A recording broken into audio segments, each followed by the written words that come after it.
This week's episode of One of a Kind with RVD is presented by Get Blitzed. That's get-blitz.com. Get Blitz Let's Aid is nano-infused THC syrup, and it is a premium cannabis-infused syrup formulated with nanotechnology for fast-acting effects. And you can get 15% off your order when you head to get-blitz.com and use promo code RVD. Get 15% off. Head to get-blitz.com, promo code RVD, 15% off. It's one of a kind, baby. Raw Van Dam! The whole effing show! Raw Van Dam! The whole effing show! Van Daminator! Van Terminator! Van Crushinator! Van Assassinator! What up? Oh, what timing? It is happy 4th of July to everybody. If you're in America or if you're all around the world, why the heck not? Happy 4th of July. I'm Dominic D'Angelo, and right over there is Rob Van Dam, RVD. How are you, Rob? Happy 4th. Hey, Dom, thanks. What are you doing here? Jeez, I just walked right in. May the 4th of July be with you, sir. Yes, sir. You as well, man. You as well. Okay. Are you a fireworks guy? Do you like fireworks? No. Yeah, I don't either. It's noise pollution, it's air pollution, followed by ground pollution. And sorry, anyone that's listening that thinks I sound like a Scrooge right now, but in general, I'm not a holiday guy anyway. You know what I mean? Like, I don't prefer the disruption of my patterns of life that holidays do, and it's like, wait, there's no mail today? The bank's closed too? Wait, it's Martin Luther King Day? What is it? No, but cool. Celebrate, like it's a good reason. And if you got a regular job, then it's cool to have holidays to take a break from that. And when I grew up on the campground, there was 3 holidays that we looked forward to that were summer holidays: Memorial Day, 4th of July, and then Labor Day, which was sad because that was the end of the summer. Meant time to go back to school. But the holidays were when the campground would be crowded and, good chance we might see some girls there. Ooh, yeah, summertime. Pool would be crowded, so I could splash a lot of people and have a lot of fun, acting like I slip on the diving board to soak people in their clothes anywhere within 50 feet radius. Yeah, I was that good, bro. Nice. You knew it. You knew the strategy to do that? I spent so much time doing that, yeah. But, I make a really big splash when it's intentional. Like, that was something that we learned to do, But we used to do that all the time, like, victimize people, like, oh, watch this guy. Watch this family that just came in. They're going to dip their toe in, watch, run over there because they're not even looking. And we could jump so far off that diving board. And then we got to where, we could like go into a dive and then just tuck it to hit a watermelon that boom comes over and just bam, makes a massive tidal wave and would soak them. And we thought it was funny, but they didn't always think it was funny. They didn't like it as much. Sometimes I would get kicked out of the pool for that. Stuff like that. But so we'd pretend like, what? I slipped on the board sometimes, if they were close to the deep end or whatever, but couldn't fake that if you're getting them all the way on the other end of the shallow and you're really reaching for it. But yeah, that was amongst the silly stuff I did as a kid. But as an adult, yeah, I'm not, if you love fireworks, then awesome. I asked Katie if she wants to run around the block carrying sparklers later on, and she kind of agrees with me. It doesn't seem as fun as an adult, so right. I'm mostly, I'm just concerned about all the dogs that are gonna escape their yards tonight or their houses frightened and be missing, by morning. So that's a good point too. My dog I previously had, she was super afraid of fireworks. Yeah, some of them are. Fortunately, our grumpy griffins don't seem to mind too much. But a lot of dogs, it's so traumatizing. Yeah, it really can be. Holy smokes! And plus, you're shooting just it's a waste of tax dollars if you think about it. Certainly, just popping it up in the air, and there you go. Yeah, I mean it's wasteful in many ways. I do also think, like if it's done really well and it's in sync with some music or whatever, and it's a big show, and they just keep getting bigger and bigger, and they're exploding. And I mean, I have been moved by a really good fireworks show on a number of occasions. I'm like, wow, like, and that is something that I think has been a cool experience, but I still wouldn't consider myself a fireworks kind of guy in general. Yeah. No, that's a good point too. If music's playing along, or they do a really orchestral kind of thing, and Pittsburgh has a pretty nice fireworks display, but we're downpouring rain right now, actually, so that's getting all rained down anyways right now. So. Yeah, they do it over the strip. I don't know if they're gonna do it today, or it's just everybody, all the Cowboys residential's doing it illegally. I don't know, but they do it in New Year's Eve and maybe another time too. I don't. But it's something that sometimes the whole strip like gets together and they collaborate on something that's pretty special. Yeah, it's kind of neat. I like somewhat of the holidays of that kind of aspect. Getting the day off, kind of having a hamburger or a hot dog's not bad either. Gives you a reason to kind of do that stuff. So I'm all right with that. We got a fun show to plan today, but guys, we are live, so if you have a question for RVD, pop it in there. Me and Fonzie are actually doing a giveaway too. So if you use the super chat and you put Fonzie in the super chat too, you will automatically be entered to win one of a track suit that Fonzie is giving away that features RVD, Sabu, and Fonzie. It's pretty neat. It's got your names on it and then the ECW logo. So we're going to do a little giveaway. So if you use the super chat, boom, you're automatically entered into the contest for next few weeks or so. Sweet. And guys, if you see this too, a new RVD hat right out. It's on onetruesport.com. It looks great. I was really happy with it. Front and back there. And you can go and scan that QR code or go to onetruesport.com and get your own. So if it's good. More merchandise to come. I'm going to make some cool stuff, I think. So cool. But guys, Rob, I guess what I wanted to start off with today was, did you see Paul Heyman get powerbombed through a table? No, but I feel like, didn't we already do a show since that happened? No, I thought we talked about it, but because that happened last Friday on SmackDown. Yeah. So he got powerbombed. We did a show on Sunday this week, didn't we? Did we? I made that. I just wanted the narrative to fit my. No, we did it. We did it on Thursday because we went up against the debate. Okay, so, well, if anybody has one of these Dr. Dabber's Evo, what does it say? Evo. Somewhere it says Evo. Evo. What the fuck? On the bottom? Dr. Dabber Evo. Anyway, it's like one of many, many gifts that I have, and I usually don't use it, and I usually just do doobies, as you know. But I thought, hey, seemed like a good idea. I thought before that it was really intimidating to try to figure out how to use it, so I never use it for that reason. And I pulled it out, and the other day I was using it, and now I forgot how to do it again. Like, there's only seems to be one button, but it seems like there must be a number. I used to, I think I would hit it in Jesus.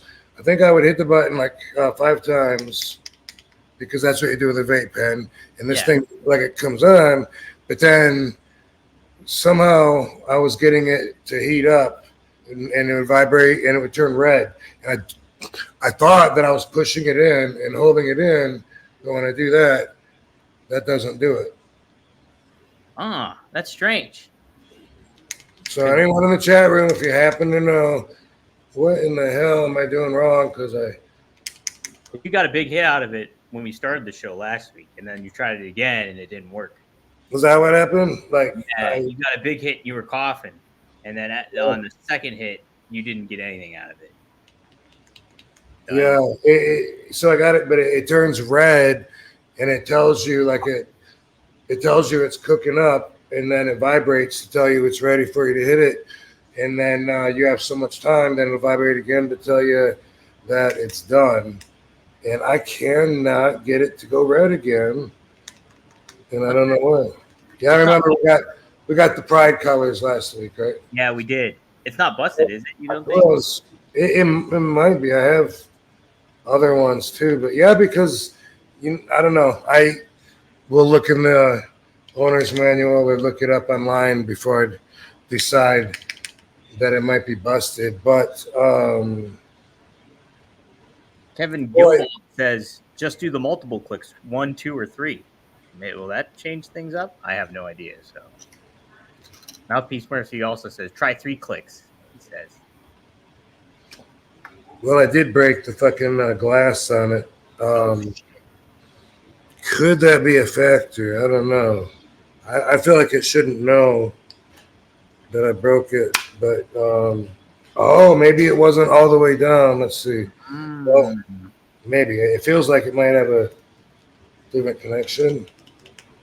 Okay, but there's 5 clicks, and now 1 does nothing. But if I go 3, nothing, 4, nothing, 5. What? Okay, but now what's it doing? Nothing. Yeah. So I do it again. I don't know. Okay, now if I do it quick enough, so like I click it 5 times, it turns it on. Okay, now I got to be quick enough. Fuck. Hey, so Fatty Tubbs here says, press and hold the button for 3 seconds to heat. Then there's a button up near the glass part that is the air release. Use that to hit. I can't get it to heat though. It might be because it's broke. Uh-oh. That's what I was doing, was pressing it. Like you got to have it on first, right? And then you fucking set the temperature by the color, whatever. And then Mouthpiece Murphy says the multiple colors is the reheat mode. So when you get Pride Month, that's when it's reheat mode. That's when it's preheat? So that's what is the reheat mode there. No. Motherfucker, you. Okay. Oh, there you go. So I'm in preheat. So now what? Now I can hold it in? So, yeah, what's he do next? What's he do next? I hold it in and it's just fucking, it just flashed and turned itself off. You son of a bitch. Back up there. Rainbow. Click on your link. We can't click on your link in there. And the super. Just so you know. What?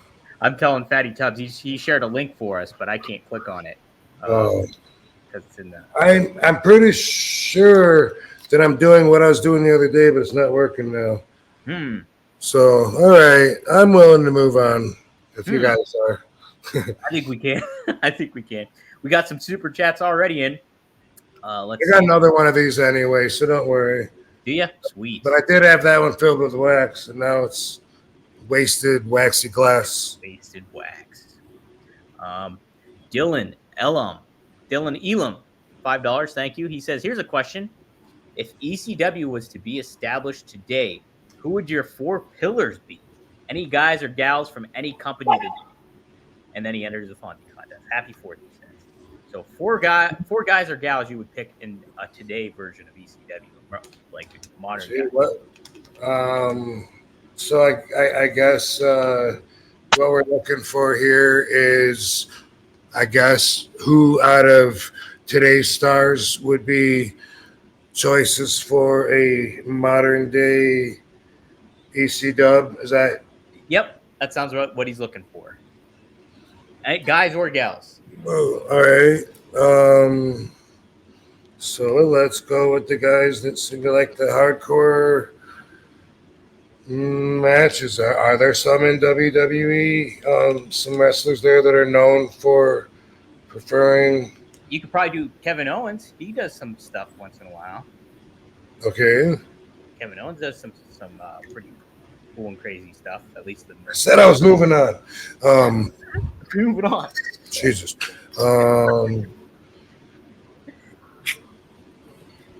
But I mean, when you say about, it's hard to say who would be the pillars because you got to earn that. You know what I mean? Like that's like they're just starting out. You can't start out being a pillar. No, I don't know. I guess you can, right? You got to build a house and your foundation, and you got to have your pillars then, and you got to count on them to do what you want them to do and be there, so you can count on their support and their strength. So, all right. So, all right. But I don't know all the Japanese stars, because there's some dudes there that they're like doing wacky, crazy stuff. Let's say the four pillars are Tommy Dreamer's two little girls. Oh, you didn't expect that one. Oh, hey there. Twins. His twins. They're hardcore. And Devon's kid. Oh, there you go. And Sandman's kid. The new ECW is completely run on nepotism. You have to be second generation or more in order to even make it, let alone be a pillar. So wow, that's gotta embrace the nepotism. Embrace the nepotism. Maybe, and on standby is Little Guido's kid, Nick, because yeah, I remember carrying that kid in a baby carriage, carrying my half like up some steps. Like Little Guido had the other side, and he was like, hey, help me. We had to get like up some steps or something on a building. And I remember like it was a little baby in there, and I was like so scared because it's just like, man, this little life is so vulnerable, like, and then my mind always goes to extreme versions and, like, whoa, what if I fucking dropped it, or fuck, oh my God, like, what if the baby like rolled down the steps and whatever. Is that normal? Sometimes when someone, sometimes when a mom was like holding a baby, I think, oh my God, what if I just like spiked it out of her hand like a football? All the time, Rob. OCD is a part of that for me. Like I used to think about that shit all the time, and I would like freak me out. I'm like, why am I thinking like that? And here it was obsessive compulsive disorder. That's what it is. Yeah, I don't mind now, like at conventions or whatever. I never used to, as a personal policy, I would say, how about you hold your kid and get in the picture with me? I'm more comfortable with that. But now if they really want me to hold the kid, I'm like, I'm not going to drop this kid. And it means a lot, to the family, to the kid someday, when the kid's in line to get my autograph in 20 years and see me wrestle, and his kid 20 years after that. Somebody suggested Hook. Hook is that would be, yeah, there you go. That's who fits. He fits the itinerary. Yeah, he fits the qualifications, the prerequisites. There you go. All that. It was funny too. You mentioned Little Guido's son because I was such a mark for Little Guido. It was like 2015. I went to the House of Hardcore Tommy Dreamer show, and Little Guido showed up, and I was so pumped. And I was like, Little Guido, can I get a picture? I loved you in ECW, all that stuff. He's like, yeah. And it was his son that took the picture. So pretty. Yeah.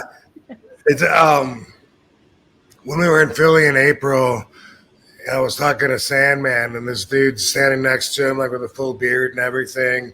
And then Sandman's, Tyler did this and this and this. I'm like, oh yeah, and the kid and the dude with the beard is like, yeah, and I'm like, wait, you're Tyler? And they're both, just like, yeah, like matter of fact, like I'm like, dude, how am I supposed to know this is Tyler? Like nobody in the world would know. That's what Tyler looks like now, because he was on TV as a kid. People saw him with his blonde short hair, and now he's like a full-grown big trucker-looking dude. That's crazy. It's got to be so surreal to see kids like that. Like you see them like that, or in a carrier, and here they are, like being adults and stuff like that. Yeah. What if I'd be old enough to have a kid? Would Dominic Mysterio count? Because Ray was in ECW, so. Yeah, but we can only have 4. Oh, okay. Yeah, But that's the rest of the crew, though. You got the idea. That's what we're doing. yeah. I like It's extremely very picky. very picky. Very picky. Yeah. All right. I like it. Extremely high restrictions you got to pass to get in. You have to have it in your blood, literally. Literally. David Von Boglin, One True Sport member and an avid viewer of the show. Hey, Rob and Dom, hope you're doing well. I got to get in that Fonzie drawing. So while we're at it, how about a fun Fonzie road story, Rob? You have a fun Fonzie road story. All right. What comes to mind when I think of a fun Fonzie road story? Well, one time,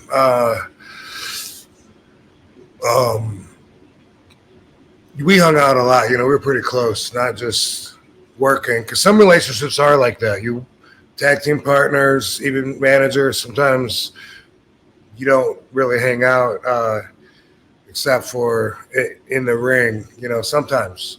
But me and Sabu, obviously, we brothers. Fonzie, right down the middle, Daddy. So we were all like family and stuff. So we'd travel together, be in the same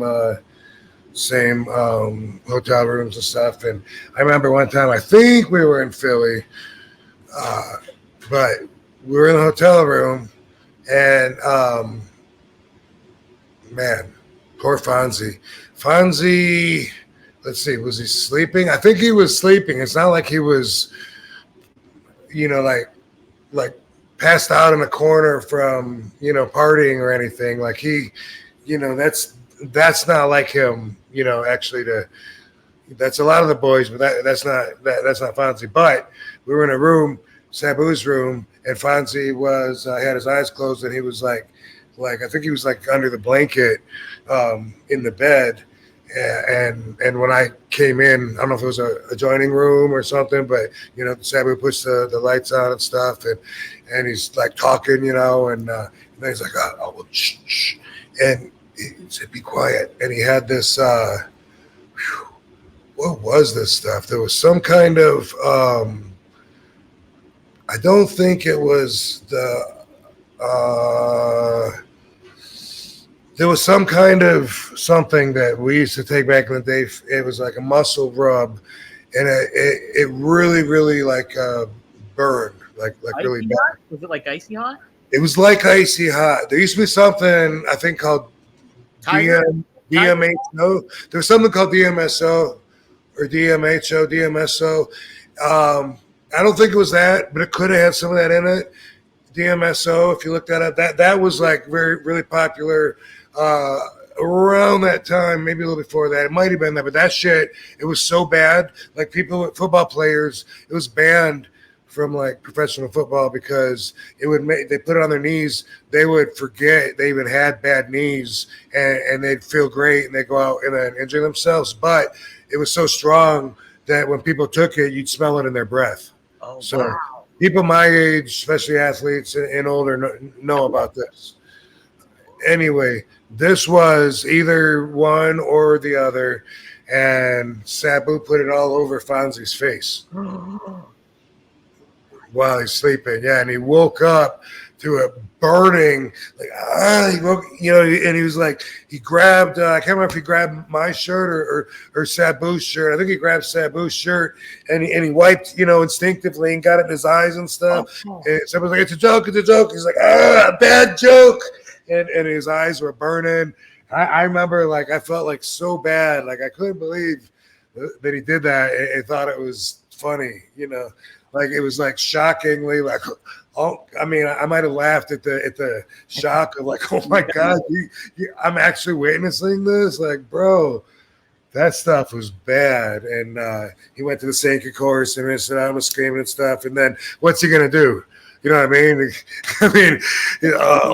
Okay. Yeah. You got me. Yeah, you got me. Right. Oh, man. Poor Fonzie. Yeah, you have to, if you remember, ask him about if he remembers that one day. I just thought, like, God damn, that's like torture. Yeah. Waking up to that, too.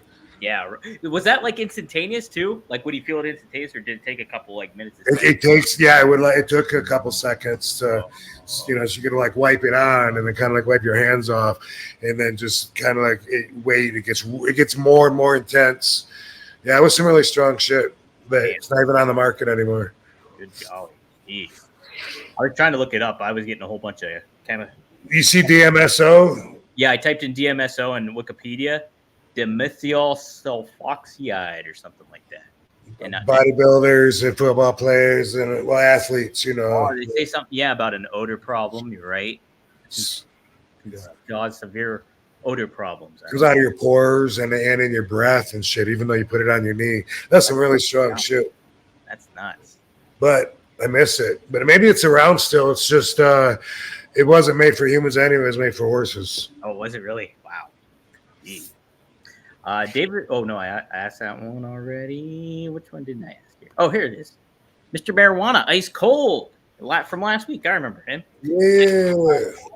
He says 9:34 a.m. on the West Coast. RVD. I love seeing RVD and Eddie in the ring. Yeah, he means Eddie Guerrero, I'd imagine. Does Rob have any Eddie stories? Also, beating Sting in TNA. It was a cool TNA debut. Yes, it was. Yeah, any good Eddie Guerrero stories there, Rob?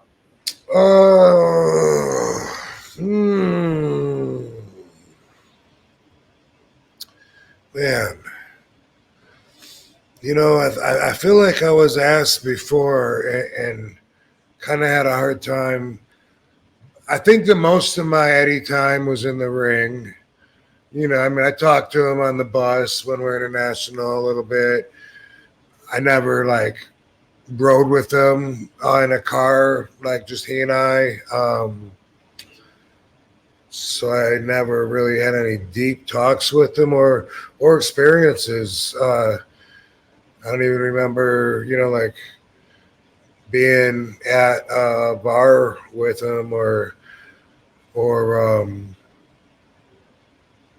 anything like that. So it's hard. So I guess I would have to come up with something in the ring, since that's most of my experience with Eddie. And I just remember that that ladder match that we had that everybody remembers.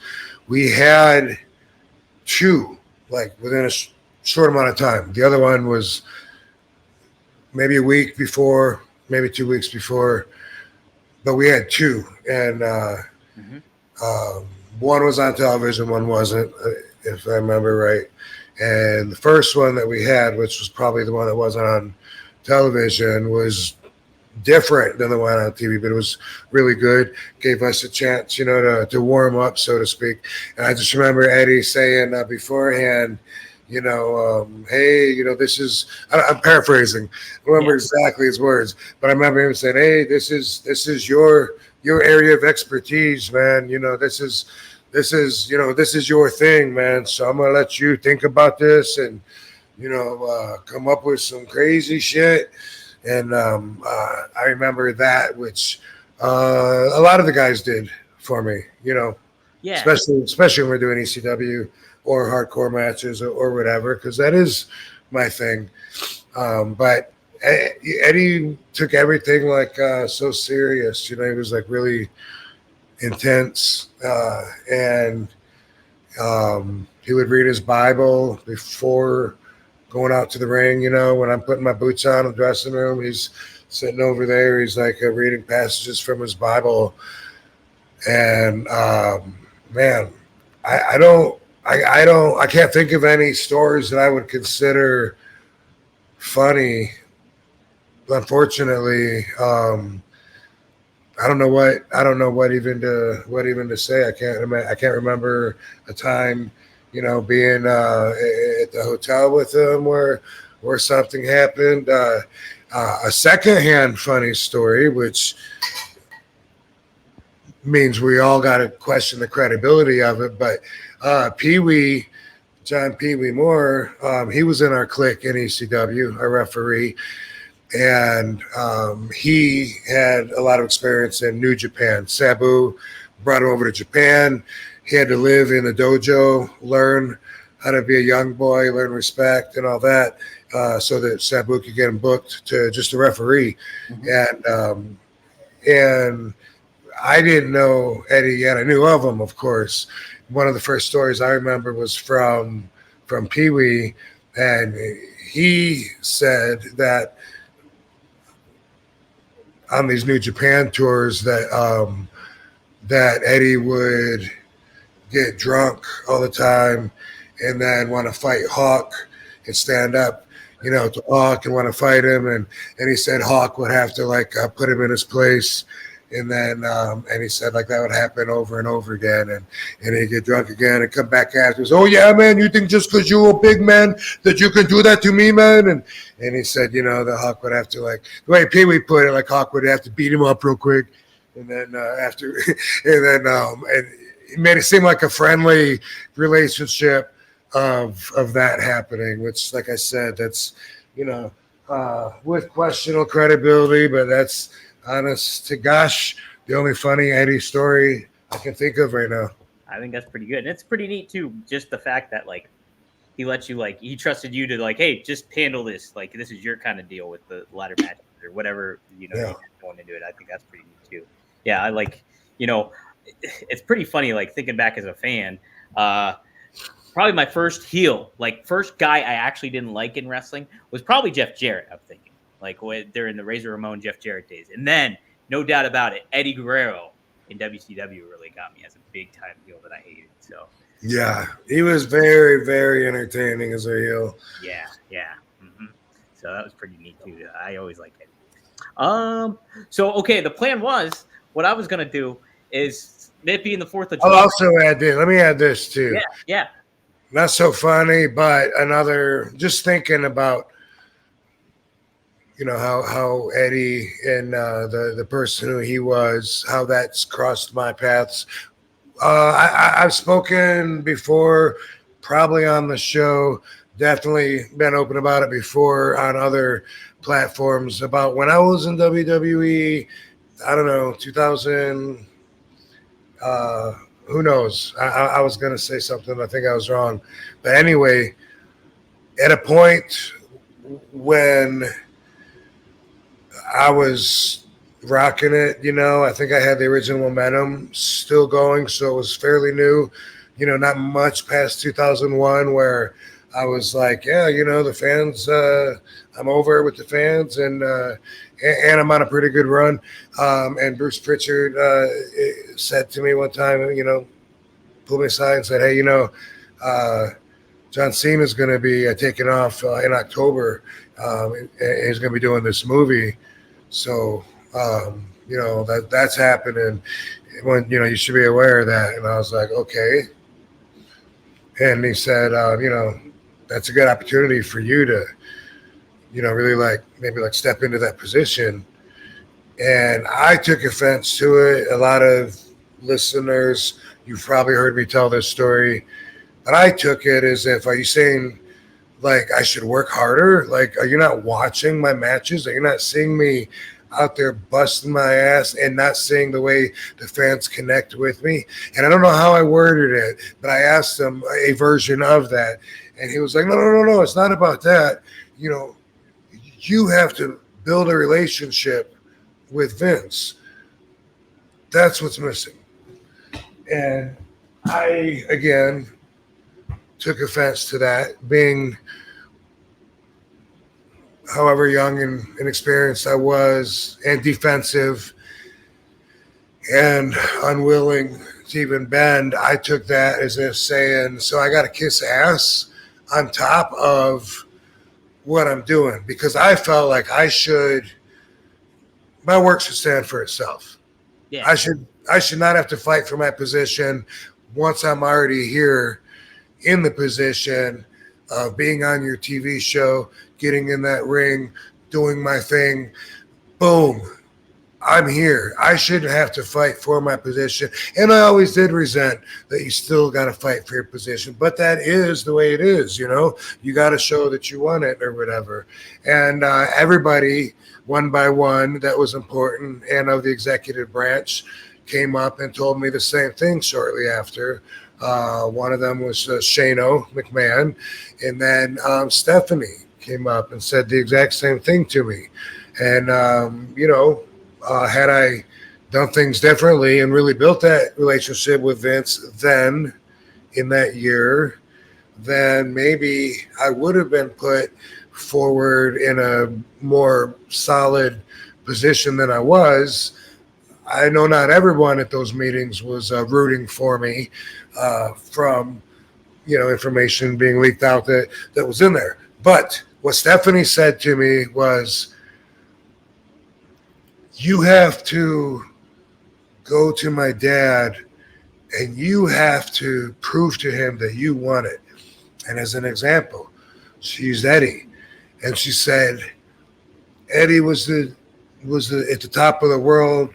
He had his downfall, and when he was ready, he wasn't going to let anything stop him. And he went to my dad and he said, I'm going to be your champion again. You're going to see. I'm going to be your I'm going to do it. I'm going to make this happen. And he did. And my father has to know, that he can trust you in order to do that. You have to have that relationship with him. And, I always think of Eddie as that. I think of, when I think of Eddie, I think of being in that spot of being symbolic for the passion that it takes to really drive yourself to the top, even if you have obstacles rolling back downhill against you, Yeah. Wow. That's a really great story about Eddie, Yeah. Not really funny, but a good story. Good story indeed. Yeah. It's just like, and you could always tell he was very driven, even in the WCW days, because he wanted to get up there. Like, he wanted to be top of the card. And, like, WCW didn't really give him that opportunity. So, boom, goes to WWE, blows up, becomes a huge star. So, speaks to his work ethic and drive and determination. Eddie. I love it. Three Amigos, baby. Mr. Marijuana, ice cold again. Chimes with another $5. Thanks, man. Fonzie versus Beulah. Were you there? Your Rob Van effing Dam Vince never used you like Sting. Shit happens, but I'm glad you had your WWE win and TNA run. So Fonzie and Beulah, were you there for that? Yes, I was. I was proud of Fonzie having a wrestling match. Like, at the time, I thought it was good. Like, it was competitive, and I haven't watched it back and like critiqued it as a match, but I guess my expectations were met and then some. And one thing I'll always remember was he bled so much. I remember him like pantomiming to the fans, like, whoa, I'm looking like I'm losing my balance, all this blood coming out, I'm getting woozy, and it looked like he was. I believe it. Yeah. That was a special night, and I was there. Special night in his career. He doesn't have too many matches, and I don't remember if I was gonna say, I don't know if me and Sabu jumped in at the end or whatever. If we did, then I guess he probably would have known that I was there. But I was proud of him. Yeah, he says that Paul Heyman considers that one of his favorite ECW matches. Actually. Wow. Yeah, That's cool. How about that, huh? Seth chimes in gives us $20, and he says, "Proud to be a Van Damerican, a Van Damerican," to the tune of "Proud to be an American." Van Damerican. Well, thanks, Seth. Always good to hear from you. Seth, tell us what your album is. He's coming out with an album, or he just came out with an album? And is our song on it that we can't use? Good question. We still got to figure that out. Seth, I got to email you. By the way. Yeah, plug it when you're ready to plug it. Plug it, and we'll get it up there, Seth. Let us know what it is. We got another $10 from Infidel Castro. Hey, that's a clever name. Canadian $10. Infidel Castro. Creative. Happy 4th, Robin. Smoking Liquid Imagination. Odd name for a strain. Thanks for the years of entertainment. Have you ever heard of Smoking Liquid Imagination? I have not. But it's interesting, and it does remind me of a time when we were in Europe. I think it was definitely with AWR, with the Ireland crew.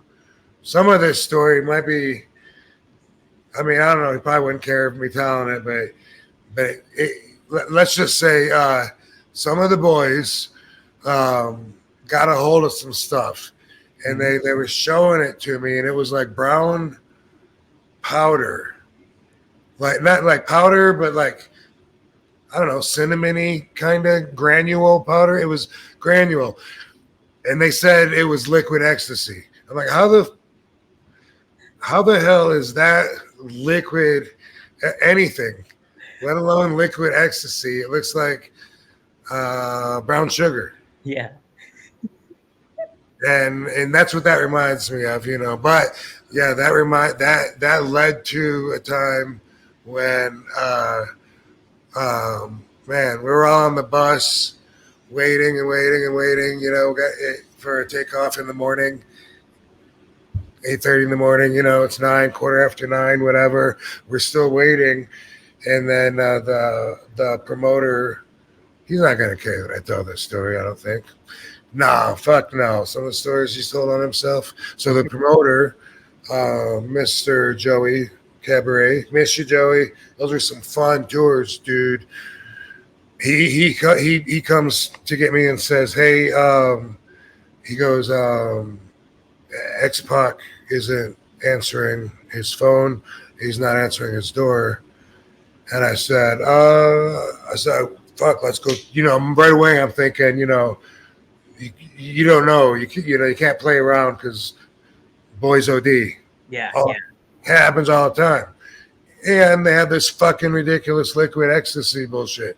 And anyway, I said, boom, okay, let's go get a key from the front desk. And he said, no. Joey said, well, he showed me, because I have a key. I just, if you're willing to, I said, fuck yeah, let's go in there, dude. No question about it. And anyway, went in there, opened up the door, and this motherfucker was he? I can't remember if he was already in the bathtub or if we put him in the bathtub. I think he was in the tub already, sleeping with the shower hitting him. Oh. And when we came in there, he was already laying like that, and I was like, motherfucker, and anyway, I was in an annoyed mood at the time, so it wasn't, like, bro, dude, I was like, motherfucker, dude, get up. We're all fucking out there on the bus. What are you doing? I didn't have a very cool vibe. I was mad anyway that they were doing the brown sugar. Yeah, because he was an influence on Sabu at the time, so he had some heat with me, momentarily over that, because I was looking out for Sabu. And anyway, that's a little background story to why I was particularly frustrated and a little snappy and not friendly to him at that moment. I was feeling like very much like, man, this guy. So. Oh, man. Avoid the brown sugar, guys. Avoid the brown sugar. Seth says his album is not out yet, but he will plug it when he does it. He does have, he says, an older song called Winter Soldiers for July 4th, not for patriots, but for independent freedom fighters. Check it out. So, Winter Soldiers, take a look for that. Isn't that a Captain America movie? It is. Winter Soldiers, Bucky Barnes. Okay. That was Bucky Barnes in the whatchamacallit. Let's hear this Seth song about Bucky Barnes. Bucky Barnes. Tune in, guys. Check it out. Is it on Spotify, Seth? Let us know if it's on Spotify and stuff. I'll let everybody know about that. Okay. So, Rob, my idea was being the. This is the fun idea. This is the fun episode we got in mind. This is the fun idea. So, my idea was, it being the 4th of July, I'm going to pop up pictures of American-themed wrestlers, and you just give a story about it or your thoughts on somebody. Maybe it's a story already told. Doesn't matter. But I picked out 11. We'll probably do like 5 or something, but I'll pick them out, and you just go for it. We'll start off with an easy one here, one that's pretty synonymous. Let's see if I can find it real quick. Yes, here it is, Mr. Hulk Hogan, Rob. Mr. Hulk Hogan. What kind of good story do you have about Hulk Hogan?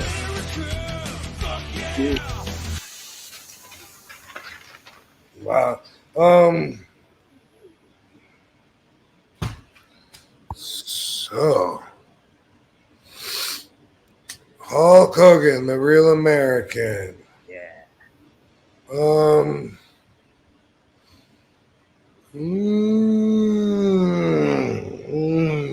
Well, one time when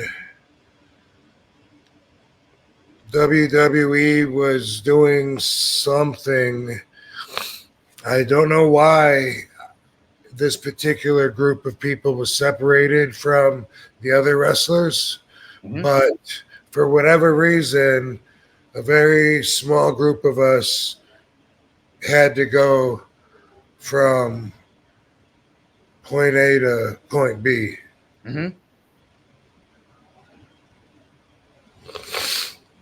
I don't know why, but we had to go to New York for some reason. Madison Square Garden? I don't know. Maybe we were on the A show and we had to catch up and be on something for the B show.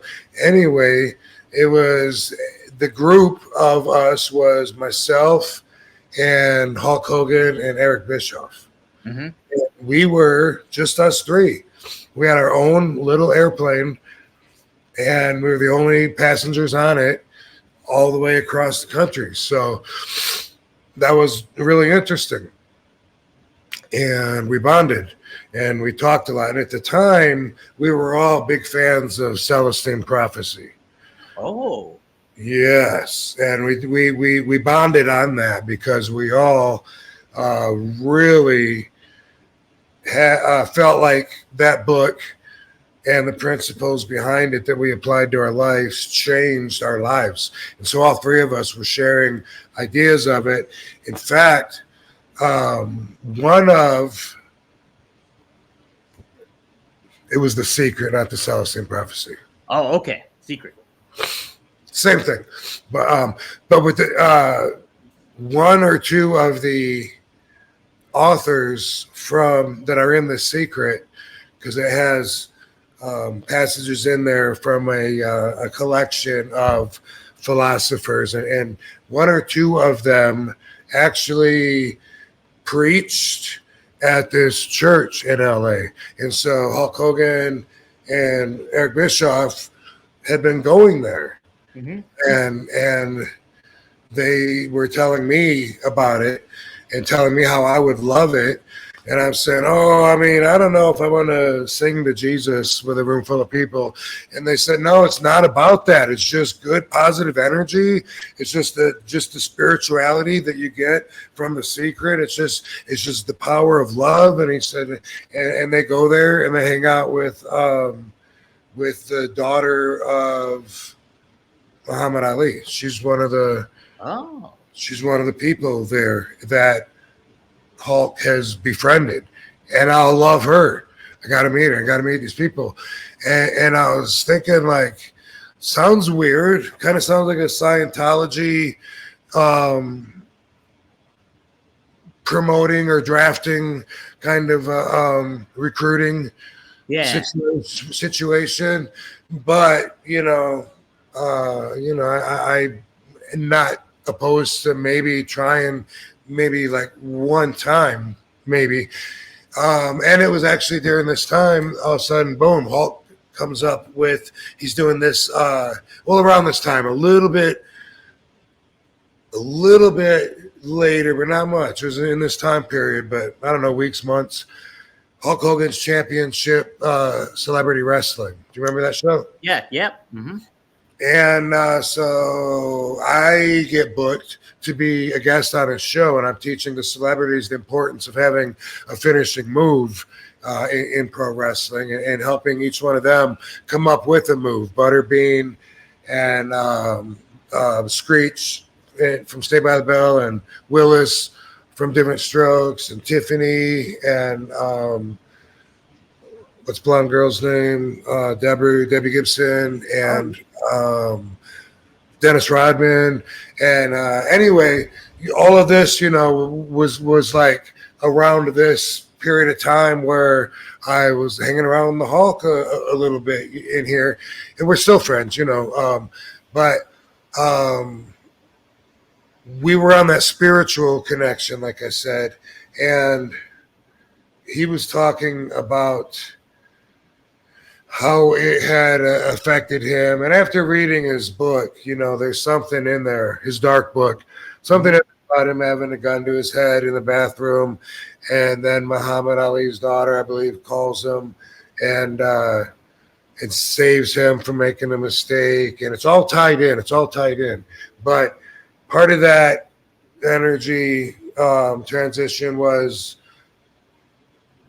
I was on set and my evil ex was on set at the time. And she had been going through cancer, chemotherapy treatments. I don't know exactly what stage of her experience this was, but that was well known. Everyone was aware of it. And Hulk coming by and stopping to talk for a minute, saying hi, whatever. For some reason, he got on his phone and he ordered a copy of The Secret for my evil ex, like boom, boom, boom, boom, boom, boom. You got to have it. It's going to help you heal. And send it. I just thought that was really cool. Oh, wow. How about that? Because we believed in that and what we could get from that so much that it was a really big thing. It was like Bible thumpers, they go around talking about it because they really think they got something that they got to share with you that's going to help you, Yeah. That's it. And that's part of like the evangelicalism stuff, where it's like, it's like what you do in it. It was my real American beer Hulk Hogan story. Whoa, okay. I like it. That's a good one. David Von Boglin chimes in with another one. Before podcasts, shoots were all the rage. I love your work on You Shoot with Sean Oliver. How was it working with kayfabe commentaries and Sean? I liked it, and I like Sean. He's a friend. He's been around throughout the years now, but I always liked the challenge of being open and candid and being ready to take on any kind of questions. Sometimes when I do interviews, they'll say, okay, now before we start, is there anything that you don't want me to bring up? And I appreciate the courtesy, but I'm like, dude, if I don't want to answer it, I'm going to answer it my own way. Like I don't need to have your interviewing skills or practices compromised or shaped to fit my special needs. I'm a pro. Let's go. So I enjoyed that. I do remember the incident where I was talking shit about New Jack, and then to Sean, and then he showed New Jack, and then I saw that. Like, what do you think about this? And I kind of felt a little. I remember there's a little betrayal, feeling there. Like, well, that dude, like, he set me up, and then, but in the end, I mean, there was nothing that I didn't say myself. It wasn't like he put words in my mouth or whatever. So. So there's that too, about I'm not shifting the responsibility to, but maybe sharing it a little bit. And as far as him showing New Jack what I said, yeah, partially his responsibility, his doing too, absolutely. Sean paid a little bit of that. Put your hand, Sean. Dang, Sean. Well, he just wrote the Todd Gordon book too. Sean did. So what's that? He wrote the Todd Gordon book that came out. Todd is right, yeah. I tried to find that on Kindle the other day, and I was unsuccessful through Amazon. But I know, or I was told that it is on there, so I believe it was my mistake. Oh, yeah. Okay. I was still trying to find it. Yeah. Well, he does the audiobook version too, and I guess he does a great job at the voices. So that's cool. I do most of my reading at nighttime when in bed.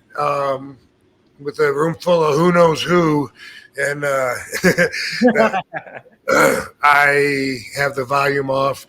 Like when I go through Instagram for a while, and then I read my Kindle for a while till my eyes get tired, and then I go to sleep. But even on the Instagram, I have the volume off. So if you're wondering if I got the joke. Probably not, but I just liked your comment anyway because I support you. Supporting. Rob's all about support. All right. Let's see. What next one do I want to do? What one do I want to get to with you? How about the American Dream, Dusty Rhodes? Any good stories with Dusty?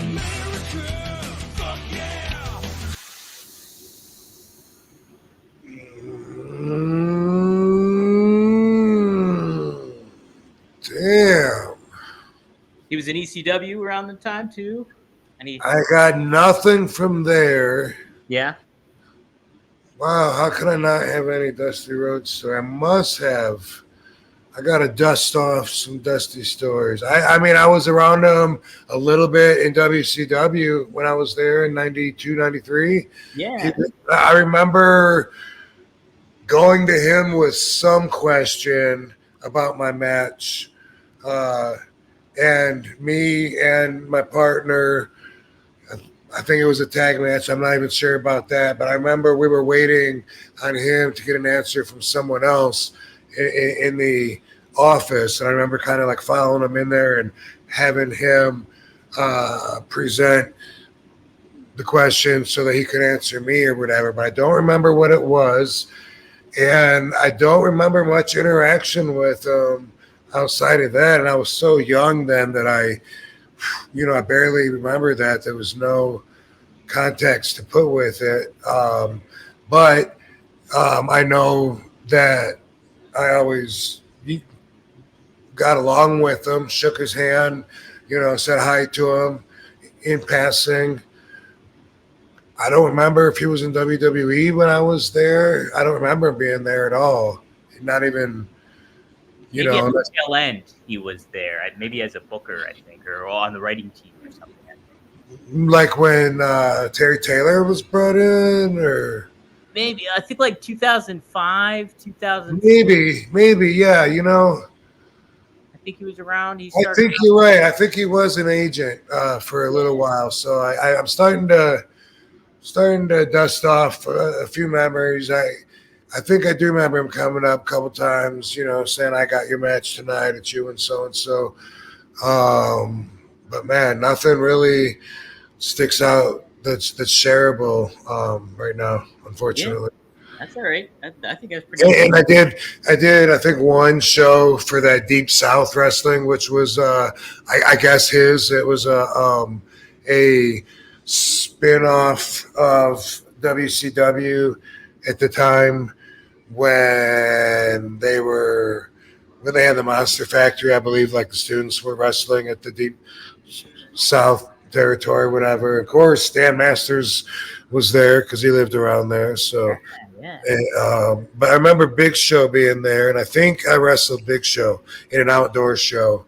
Oh, no shit. Yeah. Man, that's pretty sweet. And I think that was Dusty's promotion from what I understood. Although also Nick Patrick's dad had something to do with it too. Jody Hamilton, the assassin. Maybe he was the booker. Maybe he might have been, because Nick runs it now. They still continue with it. He still operates it down there. So he trains stuff down there. So this was, a long time ago, 2006 or 7. Yeah, Nick Patrick, the master doobie roller. I heard he did Road Dogg had a story where they were driving and a car was coming on to them, and like he literally had to swerve out of the way. Nick was driving, and at the same time as he's doing this, going into the ditch, he's licking the joint closed, and like Road Dogg was just flabbergasted by it. He's like, he did it all. It was amazing. So yeah, well, I know he was fair and balanced when it came to smoking, because Booker and myself and Nick would often travel as a triad. And like it would stand out if one of you like never contributed, because all three of us smoked a lot. Teddy Long started riding with us sometimes because he was friends with Nick. Mm-hmm. I mean, now I know him more, but then that's kind of how I got to know him. Was he? You guys mind if Teddy rides with us this week? But it kind of stood out that he never contributed because we would all be like, pulling out a doobie, pulling out a doobie, I was just about to pull one out, dude. I got it, cool. And then, I'd be like, there's 4 of us and we're all smoking a lot of weed, but one of us isn't contributing. And funny thing was, I would call him on it, of course, and his deal was his wife would roll like 2 skinny little joints for him, Teddy, and then snip, cut him in half so he'd have like 4 skinny little ones to make that last for the whole weekend. Wow. Yeah. How long would those last you, Rob? Not long at all, but usually Teddy wasn't offering those up. He was holding on to those. He was just helping us with ours. Yeah, that's it. What a good player. Yeah. When you're on the road, especially back then, because weed wasn't as accessible as it is now, couldn't just buy it anywhere. Like, when you're on the road, like everything feels like, at least to me, I feel like I'm limited with the amount of everything that I have. You know what I mean? Like when I leave, I'm like, I hope I brought enough pair of underwear. I hope I brought enough pair of socks. But it's vitamins, it's meds, and it's fucking, it's everything. What if I didn't bring enough contact lenses, and I lose one and I didn't bring an extra one? I got to go a whole day without being able to see him. That's how it is being on the road, So when it's like, when you're bringing what you can get away with sneaking on and you got to stretch that out and make it last for 4 days, it balances out. If everyone else is contributing too, then it's like, all right, cool. We're smoking 4 times as much, but we have 4 times as much. But that doesn't work out when you start changing those numbers around. It doesn't work the same way at all. Nope. Definitely not. Barry MK with the super chat. Barry MK 400. Thanks for the $5. Which brand was better to work for in WWE during the first brand split? Was it Raw or SmackDown? Do you have a preference, Rob? Well, Raw, from the perspective of that was always considered the A show. SmackDown was always considered the B show. Sometimes we'd do the SmackDown TV taping the very next day. So it'd be like a Monday, Tuesday. The A show would be live. And then we would do Thursday's show on Tuesday. That happened a lot. And then there'd be other times where we would do live on Thursday or whatever. We'd actually be doing SmackDown live, but it was still always considered the B show. When ECW came out as a third brand, they piggybacked. So we would do Raw on Monday, and then on Tuesday it would be like an ECW / SmackDown show, where first it'd be SmackDown, and they would somehow promote ECW as being the heels on their show, and then expect after the show's over for all the fans to instantly turn into hardcore ECW fans, even though they just made us get booed on their own show in front of the same people. But anyway, A show, B show. And when I first was in WWE in 2001, we were actually doing sometimes 3 shows a night that weren't on television. So you got Monday Raw and Tuesday TV, but also we would do non-televised shows on Friday, Saturday, and Sunday. And this, by the way, is every week. Every week. Not once in a while, not when we got a tour coming up. This was the standard. If a Friday was off, it was definitely out of the ordinary. What would happen is sometimes our days off would become travel days, and then we wouldn't have those. For instance, one time in Europe, we did 16 out of 17 days we worked every day in a row, and so that could happen. But anyway, that was the schedule. And when I first got to WWE, there was so many shows going on. There'd be an A show, a B show, and a C show all the same night. spread out in different towns. The A show would be the bigger city, New Orleans. That would have Triple H on it, and maybe Stone Cold, Undertaker. Then there'd be a B show, and then, like I said, even a C show. So that's why a lot of times I was main eventing shows as a hardcore champion, because I elevated the belt, gave it prestige and substance that it wasn't meant to have, and also we had that many shows, so that was another factor going into that. But for those reasons, it was always better to be on the A show because you could expect to make more money and have better conditions, meaning better building, better city, bigger crowd, as opposed to being stuck in the Jefferson Parish out in the middle of Swampville. For the show C at the local elementary school, That's fucking Jim Thorpe, PA. Yes, sir. Yeah. True stories, nothing but. Yep. Nothing but right here on the Real RV Day. I tell you what. Next up, I like the New Orleans accent. Like when I hear that, like it's so different. The Cajun accent is not like Southern at all. Like I could never fake it, but when I hear it, it's weird because it's like part French, part Southern, all just New Orleans. It's very unique. Does Katie have any tendencies to do that sometimes? No? No, but she can recognize it in a heartbeat. Yeah. That's great. All right, I got another good one here. How about Sergeant Slaughter? Any good stories on Sergeant Slaughter? All these random legends. Random legends here. I've got a wild card for you coming up, though, Rob. It's a wild. So I love Sarge. Love him.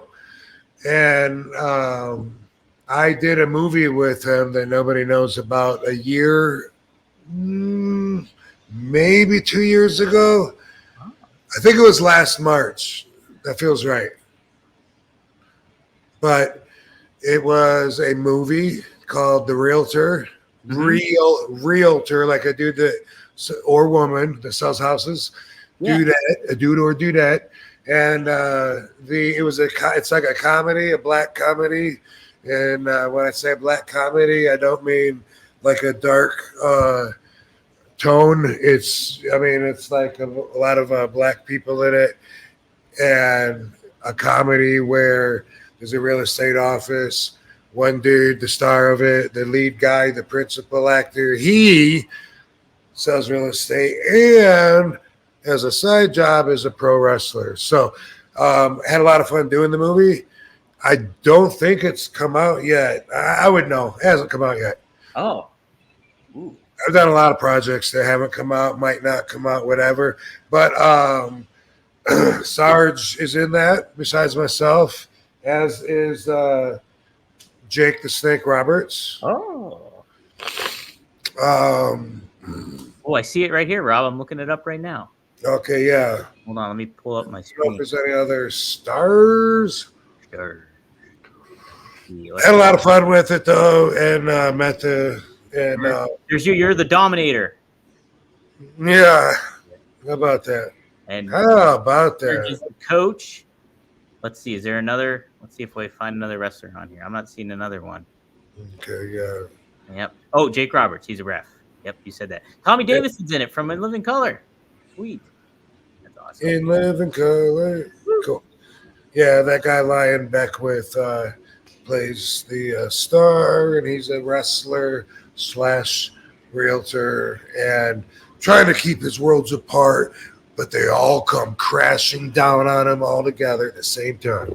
Man, it all gets anyway, Sarge was like really cool. I got to know him a little bit there. Know like what a good guy he is and how fun he is to be around. He had me laughing so hard. This guy, the star there, Lion Beckwith, was in another life a male dancer like Chippendale or whatever, and he was we were all at this restaurant, and Sarge and I were splitting a bottle or two of wine between the two of us, and and Lynn was telling some braggadocious stories. In fact, I'll quote him Okay. because he's probably said this more than once. This was a quote of his. He's talking about all the wild sex parties that come with being a male dancer, this and that, right? And and he says to us, "You've heard of threesomes and foursomes? Well, I've had housesomes." Awesome.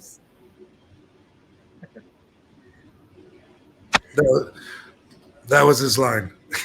Orgy? Housesomes. But anyway, good guy. I had fun with him and stuff. But you know, he's having the I'm gonna impress the bros Yeah. kind of talk or whatever. And Sarge, who I really didn't know at this point. I mean, I don't know him that well. This is really my first time even hanging out with him a lot, and I like him and his vibe right away and stuff. But he said one thing right here that all of a sudden made me understand him and his humor on a different level, and it bonded us so much. And dude's heard of threesomes and foursomes. Well, I've had housesomes, right? And he keep, and he's on this, right? And Sarge was like, well, he goes, I don't want to. I'm sure you have. I don't mean to disrespect you or whatever. And he goes, but see this guy right here? And he points to me. Uh-huh. He's been with a lot of women. And it was so funny because I was just like, where did that come from? Why did he even say that? And then right away, it got the intended response. And Lynn, his energy kind of went, and it was like, oh, I'm sure he has. I bet you got crazy stories. And it just made me laugh. I just was laughing so hard just that Sarge would even say that unfounded statement based on nothing except for just being hilarious. You've been with a lot of women. Yeah, I know. I don't mean to. I don't know what he said. I mean to bust your bubble or whatever. But he was kind of saying it you think you've been with a lot. You got shit compared to him. He's got you beat, buddy. That was funny. So funny. But I love Sarge. So that's my funny Sarge story. That's awesome. He's got a great thing that he does during meet and greets. Apparently, you pay him, he puts you in a Cobra clutch, and then he gives you a coin that says you got put in a Cobra clutch. Buddy. That's awesome. Isn't that a cool idea? Yeah, he's such a good guy. What a good guy. Yeah, man, that's awesome. Oh, man. I've only met him briefly, at one of the Starcasts or something. But he was nice. I just saw him 2 weeks ago. Where was I? Wherever I was signing 2 weeks ago. No, Mississippi, I guess. Yeah. Oh, nice. Had to been. Yeah. Down in Jackson, huh? Wow. Yeah, man. Yeah, I love seeing him. Whenever he's around, I'm gonna try to get with him. Try to sit by him. Yeah, he's a good. Try to get his energy, and I feel, kind of like Hillbilly Jim. Whenever I see him, I don't know why, but I just I want to hug him, and I feel like with Hillbilly Jim, it's I watched him when I was a little kid, and so I don't know him at all, seen him for 2 minutes out of my entire career, standing behind him, maybe in line at Hall of Fame or something quick, not knowing him at all. So he's always going to be that same guy, that I looked up to as a kid, with him and Uncle Elmer dancing with a pig. Yeah. Then he looks the same, though. I mean, at least last few times I've seen him, I'm like, this is exactly the way I remember him looking. Man, it's fucking Hillbilly Jim right there. And it's same with Sarge, too. Sarge looks like Sarge. Yeah. Yeah. Uh-huh. Same. Funny story about Hillbilly Jim. He came to the local wrestling promotion in Pittsburgh, KSWA. This is before I started going to the shows. But my college buddies told me. Put your finger at me, sir. Hey, you listen. That's a good point. Yeah, good point. Thanks. Yeah, I'm very emphatic with the points. But So Hillbilly Jim was there, and they showed him like the food spread that they had backstage, and he's like, "Oh, look at all the food they got for Hillbilly Jim." It's pretty funny shit. Yeah. Awesome. What are you guys gonna eat? Yeah. Okay, what was I gonna do next? Oh, yes, somebody asked about Get Blitzed, so I guess I should do the ad read. What's up, Rob? I'm smoking now. Does Rob like to get blitzed? Let's talk about it. Where's the ad? I prefer to smoke my cannabinoids, you know, but there's a lot of pros to being able to drink it. A lot of people don't like to smoke for a lot of reasons, and it's an easy way to get it in, and good company, you know. Sure, as opposed to disliking them, I would say I like them, but I don't use them or drink cannabinoids, or even eat them on a regular basis. Oh, wow. I mostly smoke, and usually I pass on edibles. Like whenever people are excited about it, you know, bro, I brought you some edibles. It's like, well, I don't normally eat candy or fudge or cookies, and that's normally What they are. what they are going to be. So I don't make an exception just because there's some question mark amount of weed in each one, you know. But you know, there's a time for everything. That's just, I normally don't, but maybe if I'm getting on a flight and I'm hoping to sleep, and I think it'll help me feel more comfortable in my seat so I can sleep better, then I'm not opposed to it. But you know, so yeah, regularly, boom. You wanna tell them about Blitz? Let's tell them about Get Blitzed. Yes, guys. Mickey Ray Sinatra and Courtney, thank you so much for Get Blitzed. Get-blitzed.com. If you go there, you can use promo code RVD, get 15% off. It's Delta 9. It's Lit Aid Nano Infused THC Syrup, and is 100% legal in all 50 states. If you're watching us and not listening to us, there's a QR code you can scan on the screen as well. But they got a lot of good different flavors on there. Blue raspberry. They got key lime pie. That's Kevin Nash's favorite. They also have black cherry. They have pina colada, tiger's blood, and I believe one more that I'm missing. But go and check it out. Go to get-blitz.com. Use promo code RVD, and you'll get 15% off your order. It was a huge hit at WrestleCon, actually, during WrestleMania weekend. Godfather liked it. I gave mine to Fonzie. I think he liked it, too. It was a big hit around that area. So definitely go and check it out. Get-blitz.com, promo code RVD, 15% off, guys. So there you go. We're also sponsored by Blue Chew. Oh, that's the wrong one.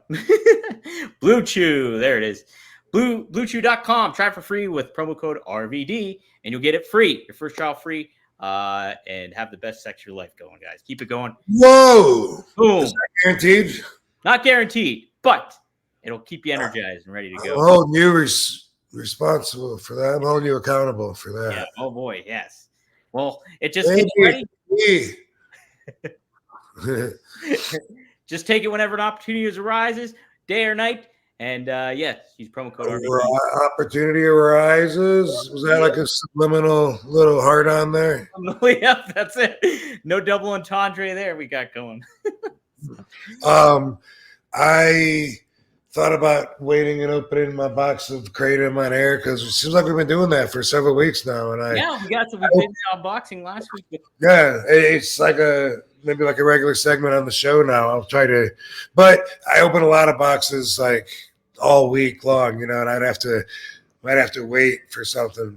Maybe not. I don't know. Anyway, this Kratom is really good. So hopefully I'm going to be talking to them. And, you know, when it comes to, I said I don't drink my cannabinoids, but drinking Kratom, I find, especially if they're nano emulsified, which usually they're not, which is a really special way of delivery method for it to get into your body. I'm impressed with what I got right now, and I am hoping soon to have Kratom, and that I definitely want that in a drinkable form, in the powder form, probably the capsules. I don't know if you can nano emulsify the powder or not. You can the gummies, But anyway, I already opened my box, and I got other boxes too and shit. But people like opening boxes, right? I'm gonna start fucking. I don't know, but hopefully they'll be from sponsors every week. Yeah, just send us shit. Sponsors, send me shit at the following PO box. I don't even make it easy, Like people are like, "Do you have a address I can send you shit?" I'm like, "Not really." Nope. That's just like, who do I contact to book you? It's like, I don't know.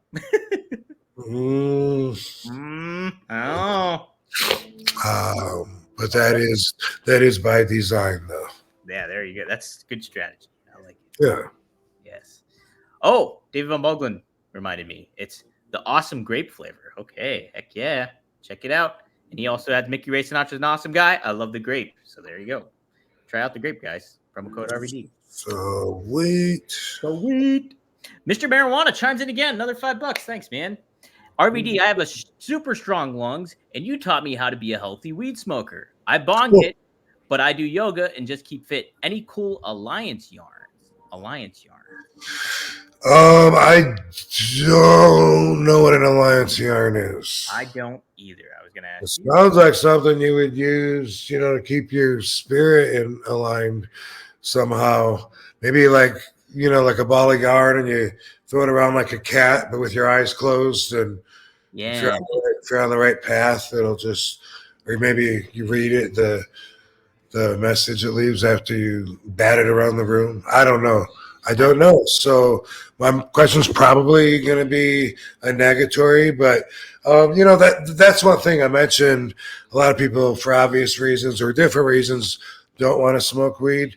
But in a lot of people, I don't expect you to believe me on this, but even if common sense tells you that having smoke in your lungs just can't be healthy, I don't agree with that, because I think that there's magical smoke that actually, as I was told, goes into the deep pockets of your alveoli that are normally unattainable because of wrinkles or being deflated. When you really take it in, the THC goes in there, and it, as I was told by the Prince of Pot, Mark Emery, it scoops out the impurities that are in your lungs there, thereby cleaning them out in a way that otherwise wouldn't happen. And so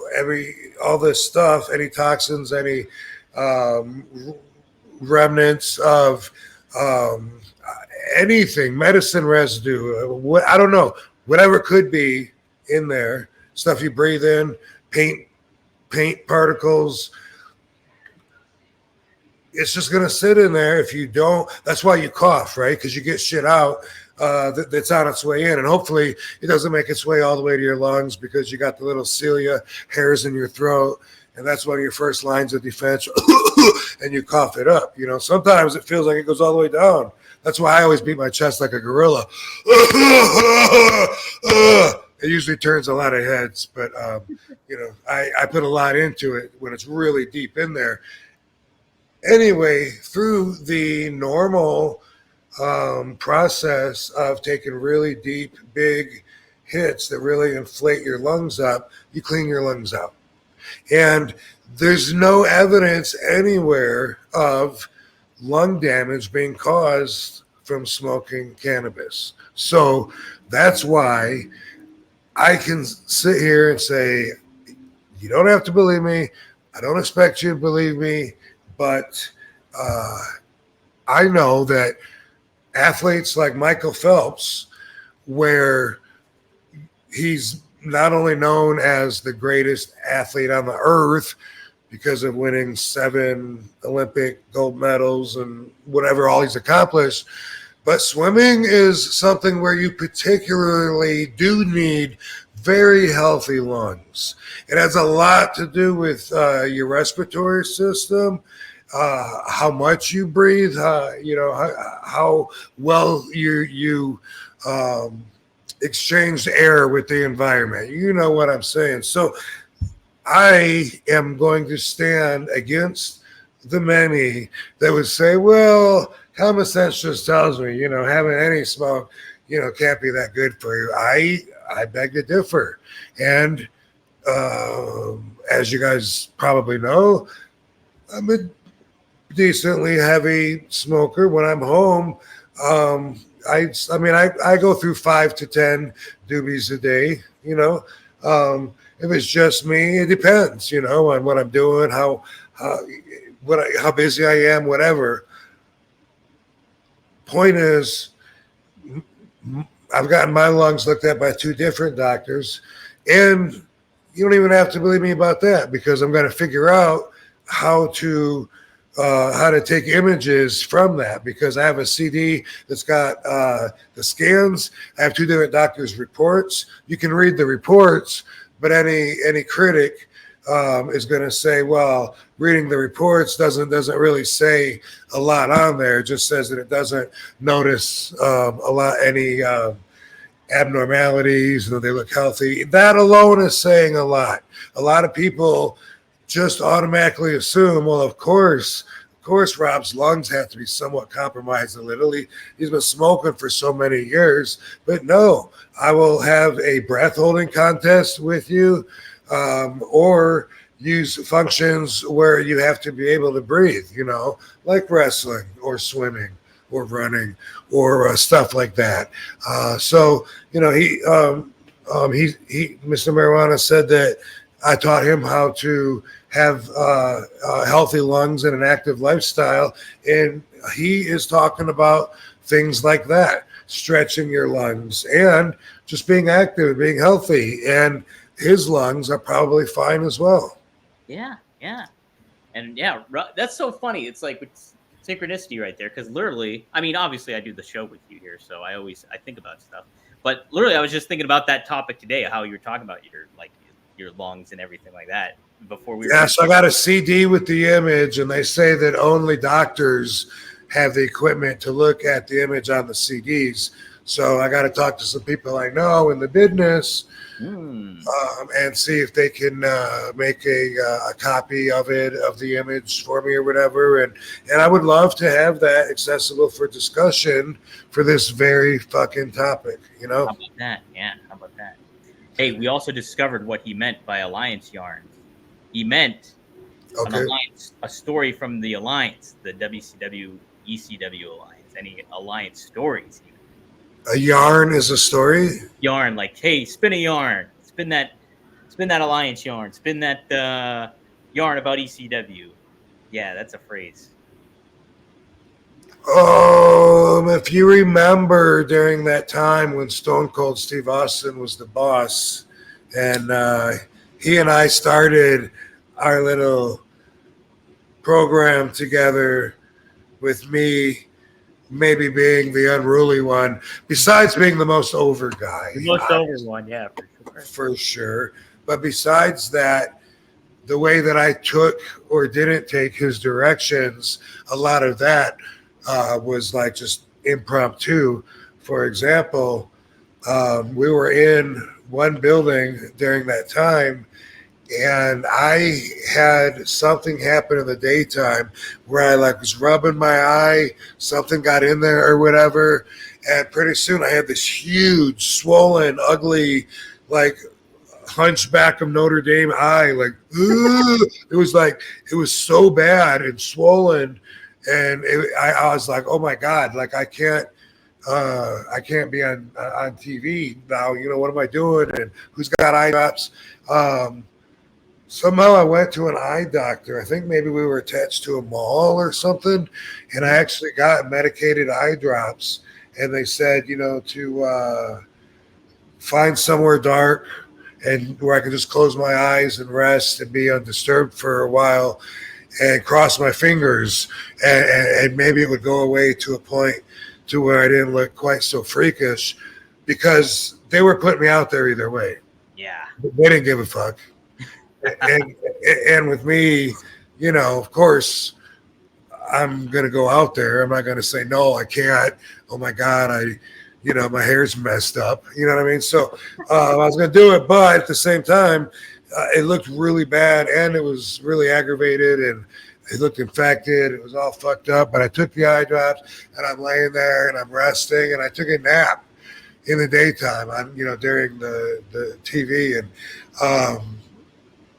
I remember getting up from there and like feeling better, you know. And I looked around, I looked in the mirror, and the swelling had gone down quite a bit. Maybe I still had some redness or whatever. Put some more drops in there, you know, and I'm like, I'm feeling a lot better.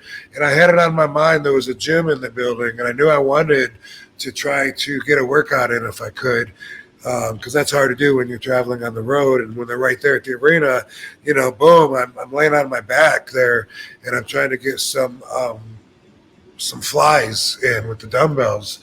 And I'm like, sweet, this is going to be good. And as I'm doing that, somebody comes into the room and they're like, hey, Rob, and you know, you're supposed to be out there.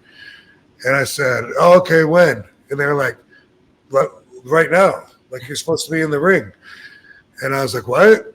And he said, Steve Austin's out there right now on TV asking for you. And I was like, oh, shit.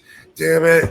And I put the weights down and I'm making my way there the whole time going, man, this is going to be a huge deal now. They're going to make this into, you know, fucking embarrass me and fucking fine me or who knows what they're going to do. But obviously this is not going to be cool. You know, why didn't somebody get me before? They knew I was up there wrestling with my eye and bam, bam.